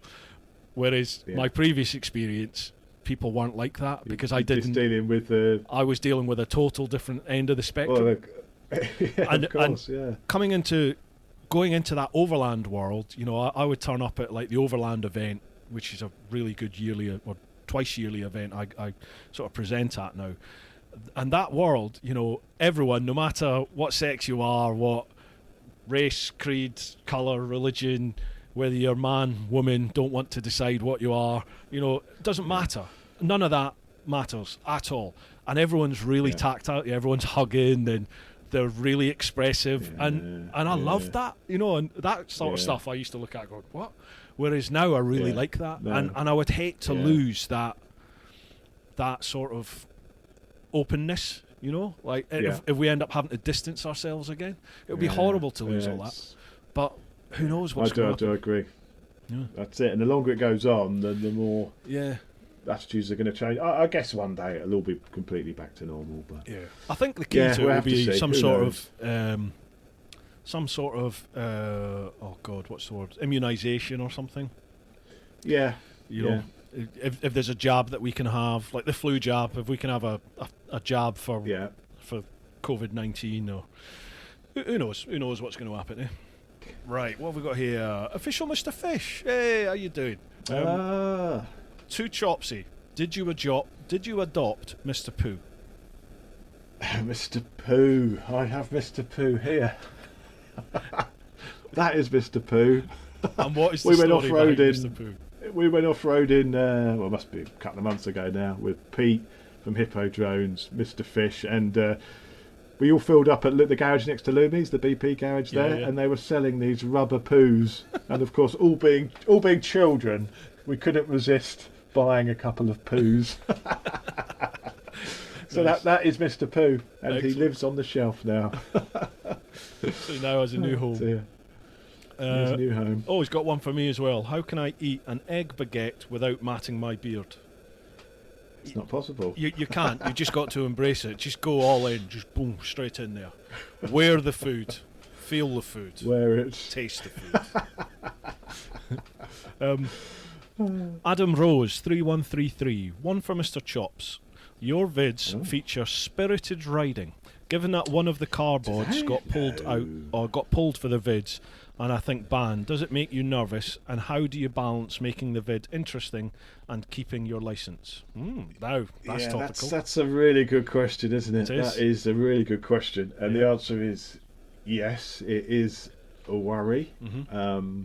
I know I've become much more careful over the years. I mean, I've actually taken down videos on my channel, old videos, because they showed a lot of excessive speed. I mean, I guess I'm always sort of known for being a bit of a hooligan per se, but it is a worry. I think you have to be very careful, and I think if I go out riding, if you're going out riding doing a review, you have to really leave the cameras rolling all the time, especially if you're syncing up multiple. You can't keep stopping and starting, and so you have to be a little bit careful doing that. And whenever I'm riding, I'm thinking, well, if this, I don't ride.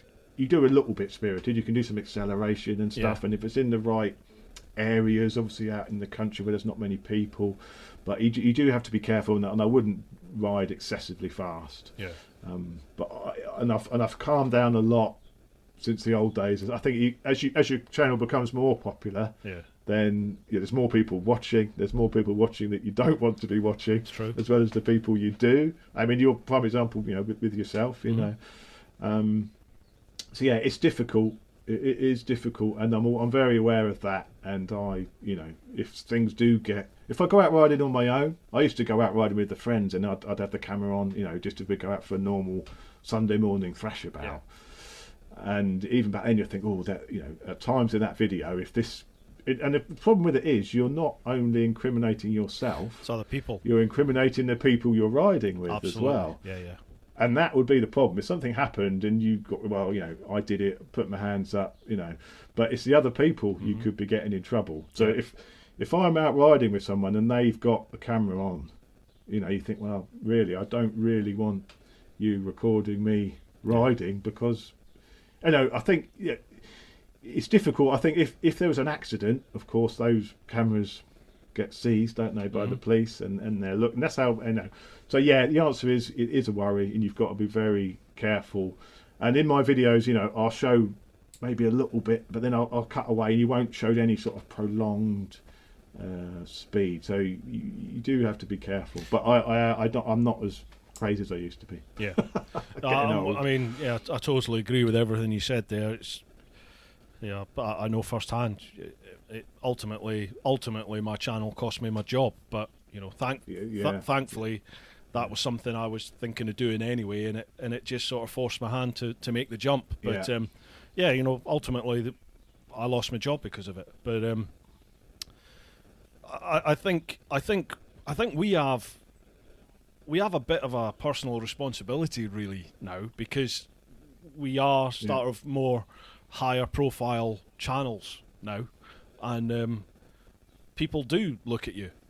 They certainly do look, and I'm sure people will look and go, well, you're doing it, so I'll do it, or you did a certain part of the reason I used to blur my speed out wasn't always because I was going faster than the speed limit.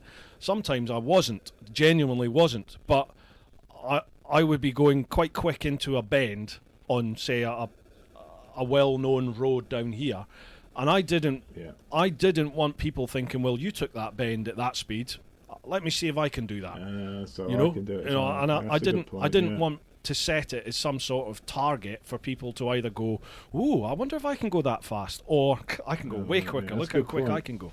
So that's part of the reason I blurred it. It wasn't always. Sometimes I was going more than the speed limit, and that's why I blurred it.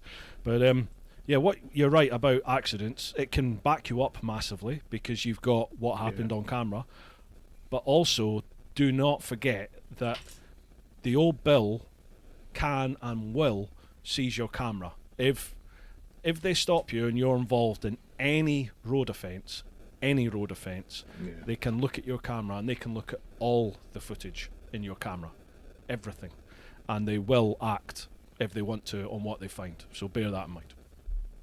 You got to be very careful these days. Absolutely. And I think especially people in our position, they tend to make examples of you as well. Yes. 100%. So anyone like us who is caught or footage is seized, you can expect the book to be thrown at you, basically. And people have been to jail over this. Yeah, they do. It's not just points. They try and you can get jail time, which that does seem crazy to me. That, you could potentially go to prison. And at the end of the day, I've seen some of the footage where people have done jail time for, and it's there's going a little bit quick and in a safe. The speed limit is the speed limit. Yeah. But there's putting other people's life. Some of the video you see people overtaking. It's just crazy, ridiculous behaviour. But there is sometimes you can be a little bit spirited, mean, these bikes are so fast; it doesn't take nothing to be going over the speed limit. But I will never do sort of prolonged high speed. We had a little chat about this the other day, didn't we? Yeah. I'm not someone, you give a little bit of first couple of gears and a bit of speed, but any more than that, and you can't really do it. That's where track days are for, basically. Yeah, absolutely. I mean, I have always said, take it easy in the 20s, 30s, 40s, save it for the nationals. Exactly. And that's something which we're taught in the old bill, and it's something that the Bike Safe tell members of the public as well. And it's just why I do not understand why people are riding like utter dickheads through the towns and villages and city. On my commute in and out of London, you see it all the time. People just riding like arseholes in the city, and you're like, why jeopardise yourself and bring attention to yourself for riding in the city? Just save it for the nationals and enjoy it when it's safe to do so, is my opinion. But it's still wrong. Speeding, and you're open to whatever penalties come your way. But it's definitely safer in a better environment, if you know what I mean. You think, well, if I come off, I'm only going to hurt myself. I have myself to blame. It's going to be my bike that gets smashed up. It's going to be me who's potentially injured or dead. But you don't want to put other people. If you're doing it in towns, you're putting other people at risk, and that's the end of the day. That's it, isn't it? Yeah. And accidents. I mean, as I found out on the clan ride out vid I did up in the Lake District, I rear-ended a chap, and I was sticking to the speed limits. I had a 2-second gap. I had everything, and it's just I went for the overtake, and then something happened. Pheasant ran out. He hit the brakes. Done. Yeah. And it was, I mean, it's literally in the space of about 6 frames, which filmed at 60 frames a second. That's not a lot of time, And stuff happens, and I was mortified to have hit that bloke. I'm so sorry if you're watching this, man, but. I felt horrific for that, because you never go out intending to hurt anybody, and if you do, you're a fucking psychopath. But stuff happens, doesn't it? I agree 100%. Anyway, I agree 100%. Yeah, move on. That one's what have we got here? Captain Jambo Man. Can we just acknowledge the thumb sizes here? What?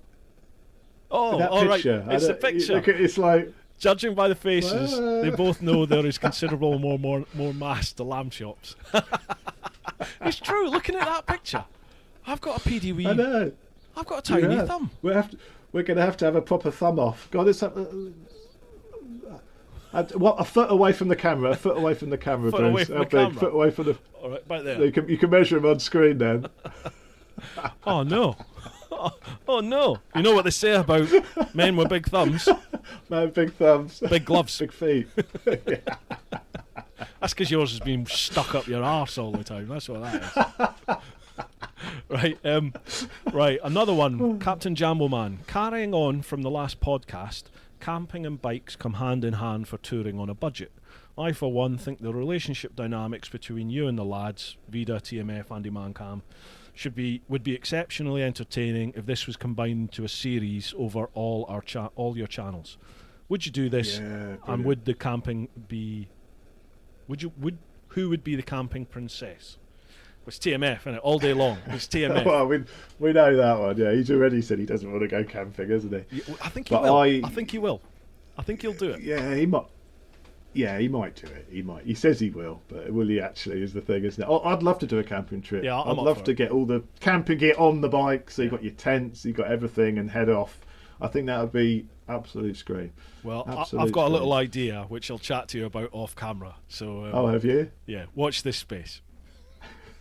But camping princess, TMF, all day long. TMF without question. Yeah, without question. Right. I don't mind slumming it. I can slum it. Yeah, exactly. It'd be a great giggle. Whiff 71. Boys, are there new Super Nakeds on the market with over 200 brake horsepower? Just too much power. Is it overkill? I thought it might have been. I've not tried any yet. I should have tried them both. I should have tried the ZH2 should have been with me, but that was another one I missed out on. But it's hard to say, isn't it, without trying them? I know I think you'll be surprised at how smooth and linear usable they are. I think how usable that power is, and all obviously the electronics to keep them all in check and stuff. But don't know. But I'm certainly looking forward to finding out. Yeah, I mean, you don't need 200 brake horsepower. You don't need it. Of course oh, you don't. God, no. You don't need a bike that will do 180 miles an hour. You don't need a bike that will do, well, strictly speaking, you don't need a bike that will do 100 miles an hour. But, you know, it's perfectly possible to ride a bike like that within the confines of safety, sticking to the speed limits, etc. You can ride a bike like that, and they can be fun to ride. But if you also want to do a track or enjoy yourself a little bit more, then obviously the more power you've got, if you're that way inclined, the more fun it is. But it has to have tricky, isn't it? 'Cause it has to have the brakes and the handling to go accommodate that sort of power, because there's no point in having a 200 brake horsepower bike that won't stop or it won't turn. So and also, you know, a lot of the time when you actually go out and ride, sometimes the lower capacity bikes are more fun. Yeah, absolutely. And this has been discussed a lot before, you know, because you can open them up more, you can use more of the bike's potential. So could it be that it's just too much, that you're not really, everyone loves to, you know, they think, oh, the biggest, most powerful bike, that's going to be, you know, going as fast as I can, that's going to be the most fun. But sometimes in reality, it's actually sort of the middleweight bikes, which are the ones where you come away at your ride when you get home and you think, oh, that was fantastic, I really enjoyed that. And sometimes if you're out on something, a big powerful bike, you'd be like, just a bit frustrating that you can't open it up, and you know, it's actually more fun on a smaller bike. Says the man with an H2. yeah, exactly. Yeah. So that's a complete hypocrite. That's part of the reason I moved from the sports bikes to the adventure bikes, was because the power was more usable on the adventure bike. It's lower down, all the grunts low down, whereas on the Gixxer, the power band doesn't kick in till like 9,000 revs. So there's there is performance, but there's nothing till you hit 9,000. I completely agree. A road bike has to have torque. It has to have bottom end pull, and I think that's why the V4 is a great engine, because they give you bags of pull. V twins, obviously, but just the straight four end. The GSXR was good, the new one, because it's got the variable valve timing. Yeah, I was impressed with the new Gixxer. Yeah. But I think like that, I'm a bit worried about the new Blade, because that is very much a track bike and it's got very little bottom end. And that was one of my criticisms for that Blade video. I got cranked because I said there's nothing there. You've got, and everyone said, well, you've got to rev it. Yeah. You can't rev a litre bike on the road. You know, it's just not possible. You're just going ridiculous speeds. You need torque to be able to use a bike on the road. On the track, it's a different story, but for a road bike, it's got to have torque. Well, I mean, I remember with my Gixxers, I was always, like, my mates always used to wet themselves, because I basically had a twist and go scooter, because I would never be out of second. I was in second gear, maybe third gear, but second gear, you could do 120 mile an hour in second gear. It's insane. Absolutely ridiculous. Whereas you try doing that on a GS, like the GS, I'm in like fourth gear before I know it on the GS. It's bop, bop, bop, bop, bop, straight up. And I just find them, as you said, much more usable, much more fun on the road. Definitely. Yeah, no, agreed. But you always need more power. That's the trouble, isn't it? Power. Yeah. Even though you don't need it, you think you need it. That's the problem. This is it. Oh, this was a topical one. Cronny biker. Who's the fastest rider and who's the smoothest rider out of the four of us? Oh, well, I think smooth and fast go together, don't they? I think we had this one on Friday, didn't we? I think if you're smooth, you are automatically fast. I think that gives you speed. And everyone's going to say either me or you, but we know TMF can go faster. He's a lot faster than makes out he can go. I was surprised how far, when we went to Toro last year, I was surprised that he was actually doing a reasonable pace. Yeah. But yeah, it's a tough one. I think it between me and you, the fastest, I think. Yeah. And I think Richie's also quick. Yeah, he is. But I think Richie's a little bit more careful. Yeah. He worries more probably about grip and stuff, whereas we'd be like, the tyres can do it. We trust the tyres a bit more perhaps than what Richie does. I think we'd get more competitive about it. I think. Yeah, definitely. Yeah. I think you're right. Richie's Richie is good. He's a good rider, but he's definitely the thinker. Whereas we're just like, go for it. I can't have you in front. We'll get the red mist of it. Don't we? Yeah, definitely. we said this before. We should do it. I'd love to do a track day, or like the Ron Aslam School, or the new California Superbike School, whatever that's rebranded as. I would love to do something like that with us lot there. That would be all on the same bikes. So much fun. Go for it. Yeah. That would be amazing, wouldn't it? I tell you what is really good. I don't know if you've ever done them. Is the oh my god, not ROSPA. What's the IEM? The IEM Rider Skills Days. Have you ever? Yeah, I haven't. I did. No, I had a chap contact me as well about if I wanted. One of the instructors said I want to do a video, because I know you did one, didn't you? I did. I did the one at Thruxton. Yeah. Folks, honestly, it is well worth it. It's not a track day. Oh, really? Definitely isn't a track day. It's like a school day. You go. You get split into, or you split yourself up into groups, so you have the really fast right through to the newbies, so you put yourself in whatever group you want to be in, and you basically get 15 to 20 minutes sort of classroom theory input on, they break it all down into like 8 different sections, so like braking, turning in, midpoint, exiting a corner, handling, body weight position, all that sort of stuff. Sounds good. Yeah. So you get theory on it, and then you go out and you have an instructor in your group. And you basically, for the first morning sessions, you're just behind the you go behind the instructor and follow what he does for a couple of laps. Then you take it in turns to go in front of the instructor, and he will see what you're doing. So you rotate it every few laps. But then by sort of late morning into the afternoon, if the instructor's happy, certainly in the fast group, if the instructor's happy, he's like, crack on. You can now start overtaking like the other groups.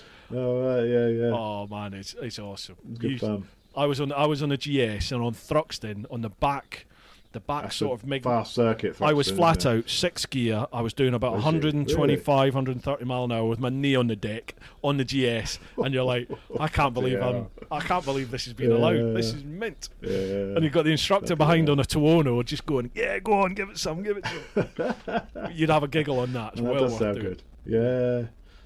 That would be good. The other one we should do is the wheelie school. I reckon the wheelie school would be a good crack of all of us as well. I'd love to do that. That would be a really good crack. Yeah. We've got to make that happen. Wheelie school with us lot would be a giggle. So if there's anyone out there doing a wheelie school, let us know. We'll be up for that. But, I would pay for that. God, I'd love to do it. Yeah. Last one on the Instagram ones. Marcus0153. What were your real thoughts? I haven't read this through. Maybe I should have read it through. What were your real thoughts riding behind two wheels and a ponytail on your Toro adventure? I think you made people know what your real thoughts were. Didn't you? I think it was either Andy or me. One of us said exactly that. Nice views around here. Yeah. No, she's lovely. Two wheels and a ponytail's lovely. Mental, crazy. She is mental. A bundle of energy, isn't she? Yeah, she is. But too much for me. She's quick. She's a quick rider. Yeah, she's a quick on a bike. She is. Yeah. She's but I used to think, she's quick because she's never had an off. She's plainly never had a bad crash. Well, she has. In fact, she's injured at the moment, but she's still quick. Really quick. Yeah. She is quick. Yeah. Like you say, mad as boxer frogs. Yeah, definitely. It's annoying that. Gorgeous and can ride a bike. You can't compete, can you? You can't compete. Well, you can't, Bruce, but I don't know. Oh, yes. Right, let's move on to Facebook. Are you okay for time, mate? What time are we at now? Yeah, what is it? Yeah, I think, what's the time?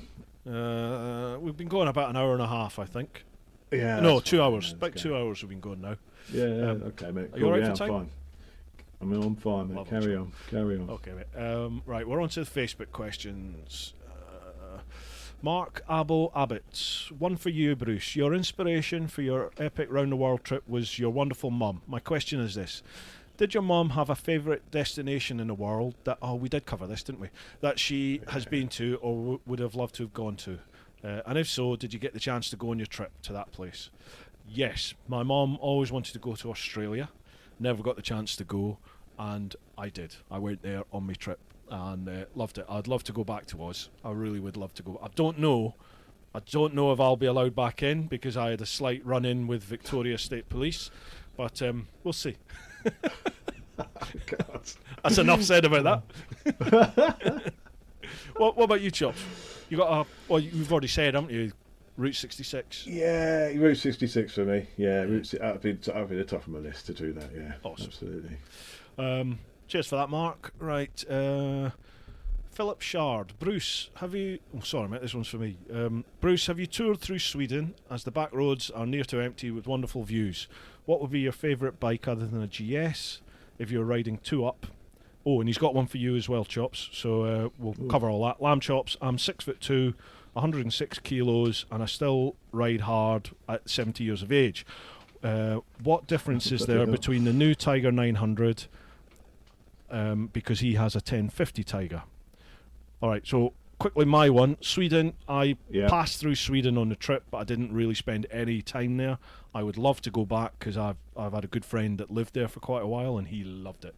So Sweden's on my list. Nice and easy for us to get to too. Chops, Tiger 900, have you ridden that? Yeah, I've ridden it recently, actually. I had it for a week or so. Very good. That new, the cross-plane or the T-crank, I think they call it, but it's like the Yamaha R1 sort of cross-plane. It definitely brings a lot more character to that engine. No more power, or more torque, more pull, but no more power at the top. But I think, it's a really nice bike, the 900, and I think you should definitely try one. How did you find it then? Because you're about my height as well. It's really comfortable, and it's not too big. The thing like the Africa Twin and even the GS as well, they're so big. They're such big bikes. When I got one of those in the garage, it takes up the whole garage. But the 900 isn't as big to manoeuvre, but when you're riding it, it seems as big, if you see what I mean. So it's still got a lot of, it's very comfortable to ride. It's actually more comfortable to ride than the GS, but it's a less sporty position, but more comfort. Oh, right. I would have preferred it to be a bit more sporty like the GS, but it's definitely more comfort. But yeah, it's a lovely bike. Really, really nice bike. Nice one. Gavin Fraser. Do you use your intercoms to communicate with other riders on tours as well as vlogging? Plus, is it just me, but when in a group ride, is there always someone having a mishap? Well, in your groups. It's normally you. Yeah, in my groups, it's normally me, yeah. I use the intercoms all the time for my tours. I always, if anyone's on especially if they're on pack talks like me, then I'll connect with, if they want to, I'll connect with them, because the pack talks are so easy to connect with that mesh. The Bluetooth's a bit of a nightmare, isn't it? You end up with that. It sounds like you're on a building site, doesn't it? It's like a noise all the time. It's horrible. Sounds like someone's got a brass band with them, doesn't it? It's weird, yeah.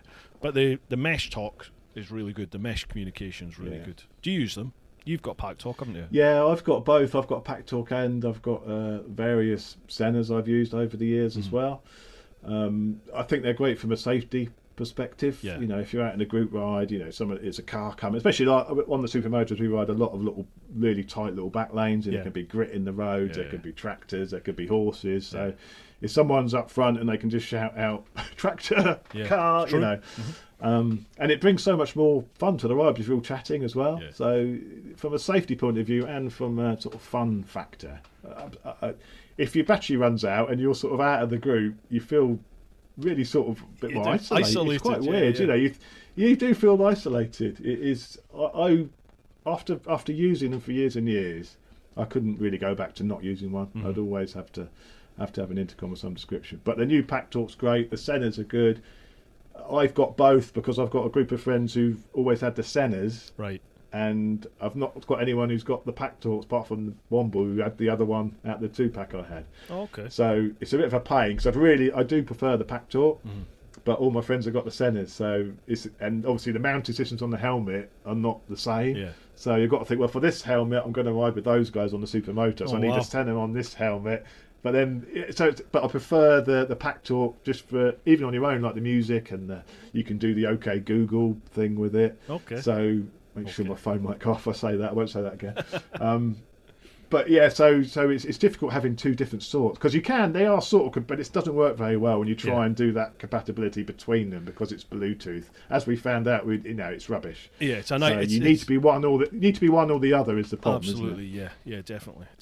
And I think what I've had before is all my mates now have, because I bang the drum about Cardo, basically about the Pack Talk. So all my mates have got the Cardo Pack Talk now.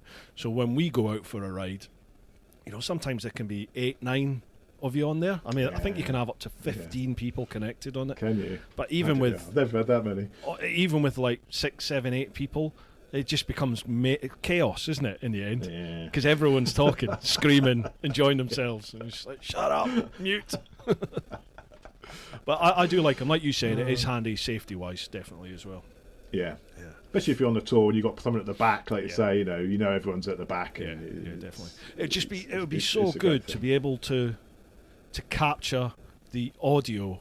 Yeah, in there's a way its to good do quality. That. As your in-helmet mic, if you could capture the chat audio in a matching quality to what you get from an in-helmet mic, it would be amazing. Because you can Bluetooth it in, and I've even used a redundant Pack Talk Bulge unit. Not as good, is it? That I've connected to my Zoom, a sound recorder, or you can connect it to your phone and just patch in the audio. Okay. But it's still quite tinny, like the Bluetooth. It comes across as really tinny and mechanical. And it's not like this sort of audio that you get off a mic in the not as rich, is it? helmet. I agree completely. Yeah. So I know there's ways you can do it with splitters by putting a microphone next to the earpiece. Okay. But, so it's getting. But I just don't want to do that. Can you imagine it all working? It'd be like it'd never work, would it? It'd work one time, then it wouldn't be working, and it's just like what a load of aggro. I am trying at the moment. I'm sort of building a little bit of a relationship with Cardo at the moment, and I am trying to say to them, look, is there any way that you can develop something in your app or something like that where we can do it? Because if you did that, they would have the vlogging market. How cool would that be to be able to capture your audio nice and easily straight off the unit? That would be awesome. So it would. Please do it for us. Please work on that one. We need that. Yeah, definitely. What we got here? You still okay for time, mate? Yeah. No Lovely. worries.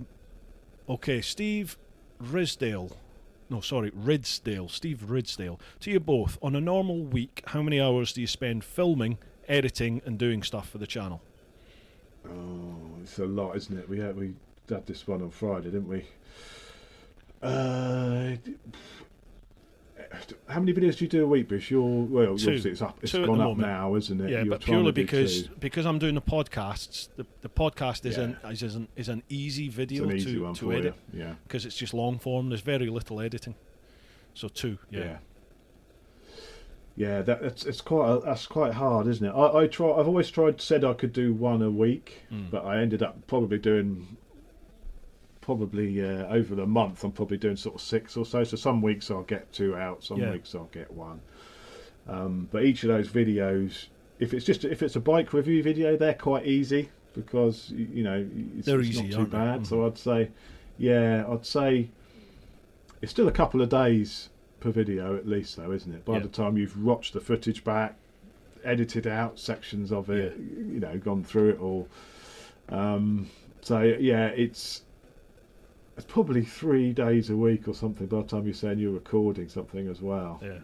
So quite a lot of time. Yeah, really. I mean, it's a day job as well. It's a full-time job, isn't it? It is. It's our level. It is the worst paid job you're ever going to have because you look at the hours that you put in to what, like, just off of YouTube, the ad revenue. People think you make a fortune. The ad revenue's pathetic, isn't it? It's if you looked at our time spent compared to what you get, it's you don't do it for the money, do you? Well, God, no. You've got to do it for the money now, but it's my job. You don't start doing this thinking you're going to be rich, do you? That's the you shouldn't do. If you do, you're going to be seriously disappointed. Absolutely, yeah, and you've got to be prepared to put the work in because, as you said, Chops, there's a lot of hours. This is a full-time job for me now, and without exception, a general day is at least 12 hours, sometimes maybe 15 hours. And for one trip vid, one of my tour videos, one episode of that, say that's 25 to 30 minutes long, that will take me, I would say, easily a good 4 to 5 days to edit that one episode, sometimes more. Just because, as I said to you, I can end up with 3, 4, 5 different cameras because you get other people's footage in as well. You've got your phone, you've got the drone stuff. Now we've got Insta360 stuff going on, so you have all of that. Takes quite a lot of work. So you've got to the Insta360 stuff. You've got to render that anyway, haven't you, into a MP4 or .movie, whatever format you want to import that into your footage. But then you'll the way I do it, I lay it all out on a storyboard. So I'll end up with 6 or 8 hours of footage, and then you have to cut that down systematically. Just keep going through it and cutting bits and cutting bits and cutting bits and get it down. It's the rewatching that takes the time, isn't it? You've got to rewatch it to think, well, that doesn't flow very well, or there's too much of a gap. When no one's saying anything, so we cut that bit out. And it is to get a well-edited, nice flowing video. It takes a long time. Doesn't it? But very long time. There are other people out there, like I watch a lot of normal vloggers, Peter McKinnon's and Matti Hapja and all those sorts of people, and they seem to be able to batter out a 50-minute video. They're editing in like a day, and you're like, oh my god, how are you doing that? But then I think I said this to you on Friday when we had a chat. When I've done a more traditional vlog style video, nothing to do with bikes, but more vlog style, I've really enjoyed that, and I've managed to edit them fairly quickly. It's only taken me a day or so to do it. So I think the biking's maybe a little bit trickier because there's so much more going on in it, I think. I don't know. Could be right. You could be right. I'd agree. The garage stuff also doesn't take that long as well. That's right. Nice. Quite easy to put together. So some of the riding ones, when you've got multiple cameras and stuff, that's what eats them to the time, isn't it? Yeah, it definitely. Really is. Right, Bruce, I'm going to have to make a move in a minute, mate. Another question. Right, I'll go right down the list in the Facebook thing because we never got to the bottom of it. Find a good one. We didn't.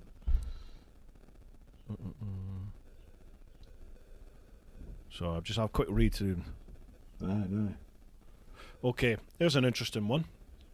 Graham Smith.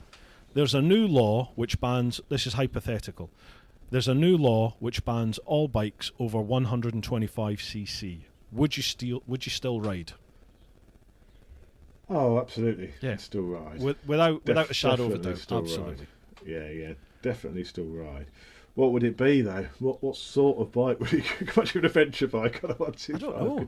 Not going to carry much luggage on it. I've got a thing. Well, I don't know if it's going to happen now. It will happen, but it was supposed to happen in June.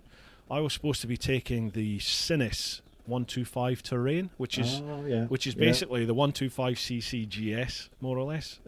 Sinis are a British make, aren't they? And they have this 125cc adventure bike.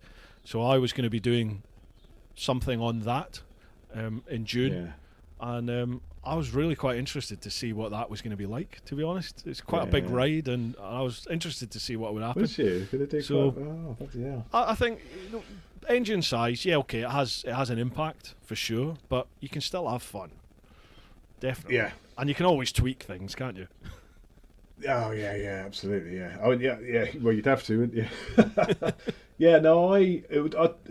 It'd definitely be an off-roader because, of course, you can still do off-road. Oh yeah. A 125 would be fine for doing off-road stuff on. So that wouldn't be an issue. Wouldn't really have much impact on the off-road stuff. But I think like the GSX S 125, that is quite. I don't know if you've tried one. No, never. That's that's only a 125. It's comfortable. Yeah, absolutely. 125. You definitely still ride, wouldn't you, without question? Oh God, yeah. That's your only option, yeah. I would ride a push bike if that was my only option. Might not do 1,000 miles in a day, but I would do. But I wouldn't wear Lycra like TMF did. I think it was leather, those pants he had on. They were like leather pants. There were leather pants in his photo. Yeah, it wasn't Lycra. I think there were some sort of leather pleather leggings. I think they were Oh, from yeah, probably yeah, one of his yeah, daughters. from his other occupation. Yeah. Nice one. Oh, All right dear. then, Chops. Well, that'll do us then, bud. That's Yeah, been about enjoyed 2.5 that, mate. hours. Yeah. Top It man. has. It's amazing where the time goes, isn't it? It's just It flies by. It's just incredible. It's just incredible. You'd think you say to somebody, you're going to sit down and have a chat for 2.5 hours. You'd be like, I know. bloody hell, 2.5 hours, but it just flies by. Well, that's 5 hours because we've been through a lot I of know, those months I know, already. yeah, So yeah. we've been Blimey. a 5-hour chat we've had. And it's a bit of a novelty doing it fueled with orange. With no blackcurrant beer. and a cup of coffee. I think we did quite well considering there was no beer involved. Mate, And the Sunday morning. I wish you and your family the very best, mate. Stay Yeah. safe. And Thanks, mate. I Same to cannot you. wait for this to be over so we can meet up Oh, me too. and Meet up, have a ride, enjoy. have a chat in person, mate. Yeah, Oh, mate. can't It will be wait. back. Can't We will wait. get back to it. Oh, it will. It will be back. It will be back. Cool. Oh. Right, folks. Well, I hope you've enjoyed this one. Don't forget to head over to Mr. Chops' channel there. I'll leave the link down below, Lamb Chop Rides. Share some love. Give him a little follow, subscription, etc., etc. Right, folks. That's us Thanks, for guys. this week. Look after yourselves. I hope you're coping okay with this. And thank you for all the feedback on the podcasts. It's great to hear you're enjoying them. All right. Stay safe. Stay home. Keep doing your thing. Look after those that you love. But remember, live your life.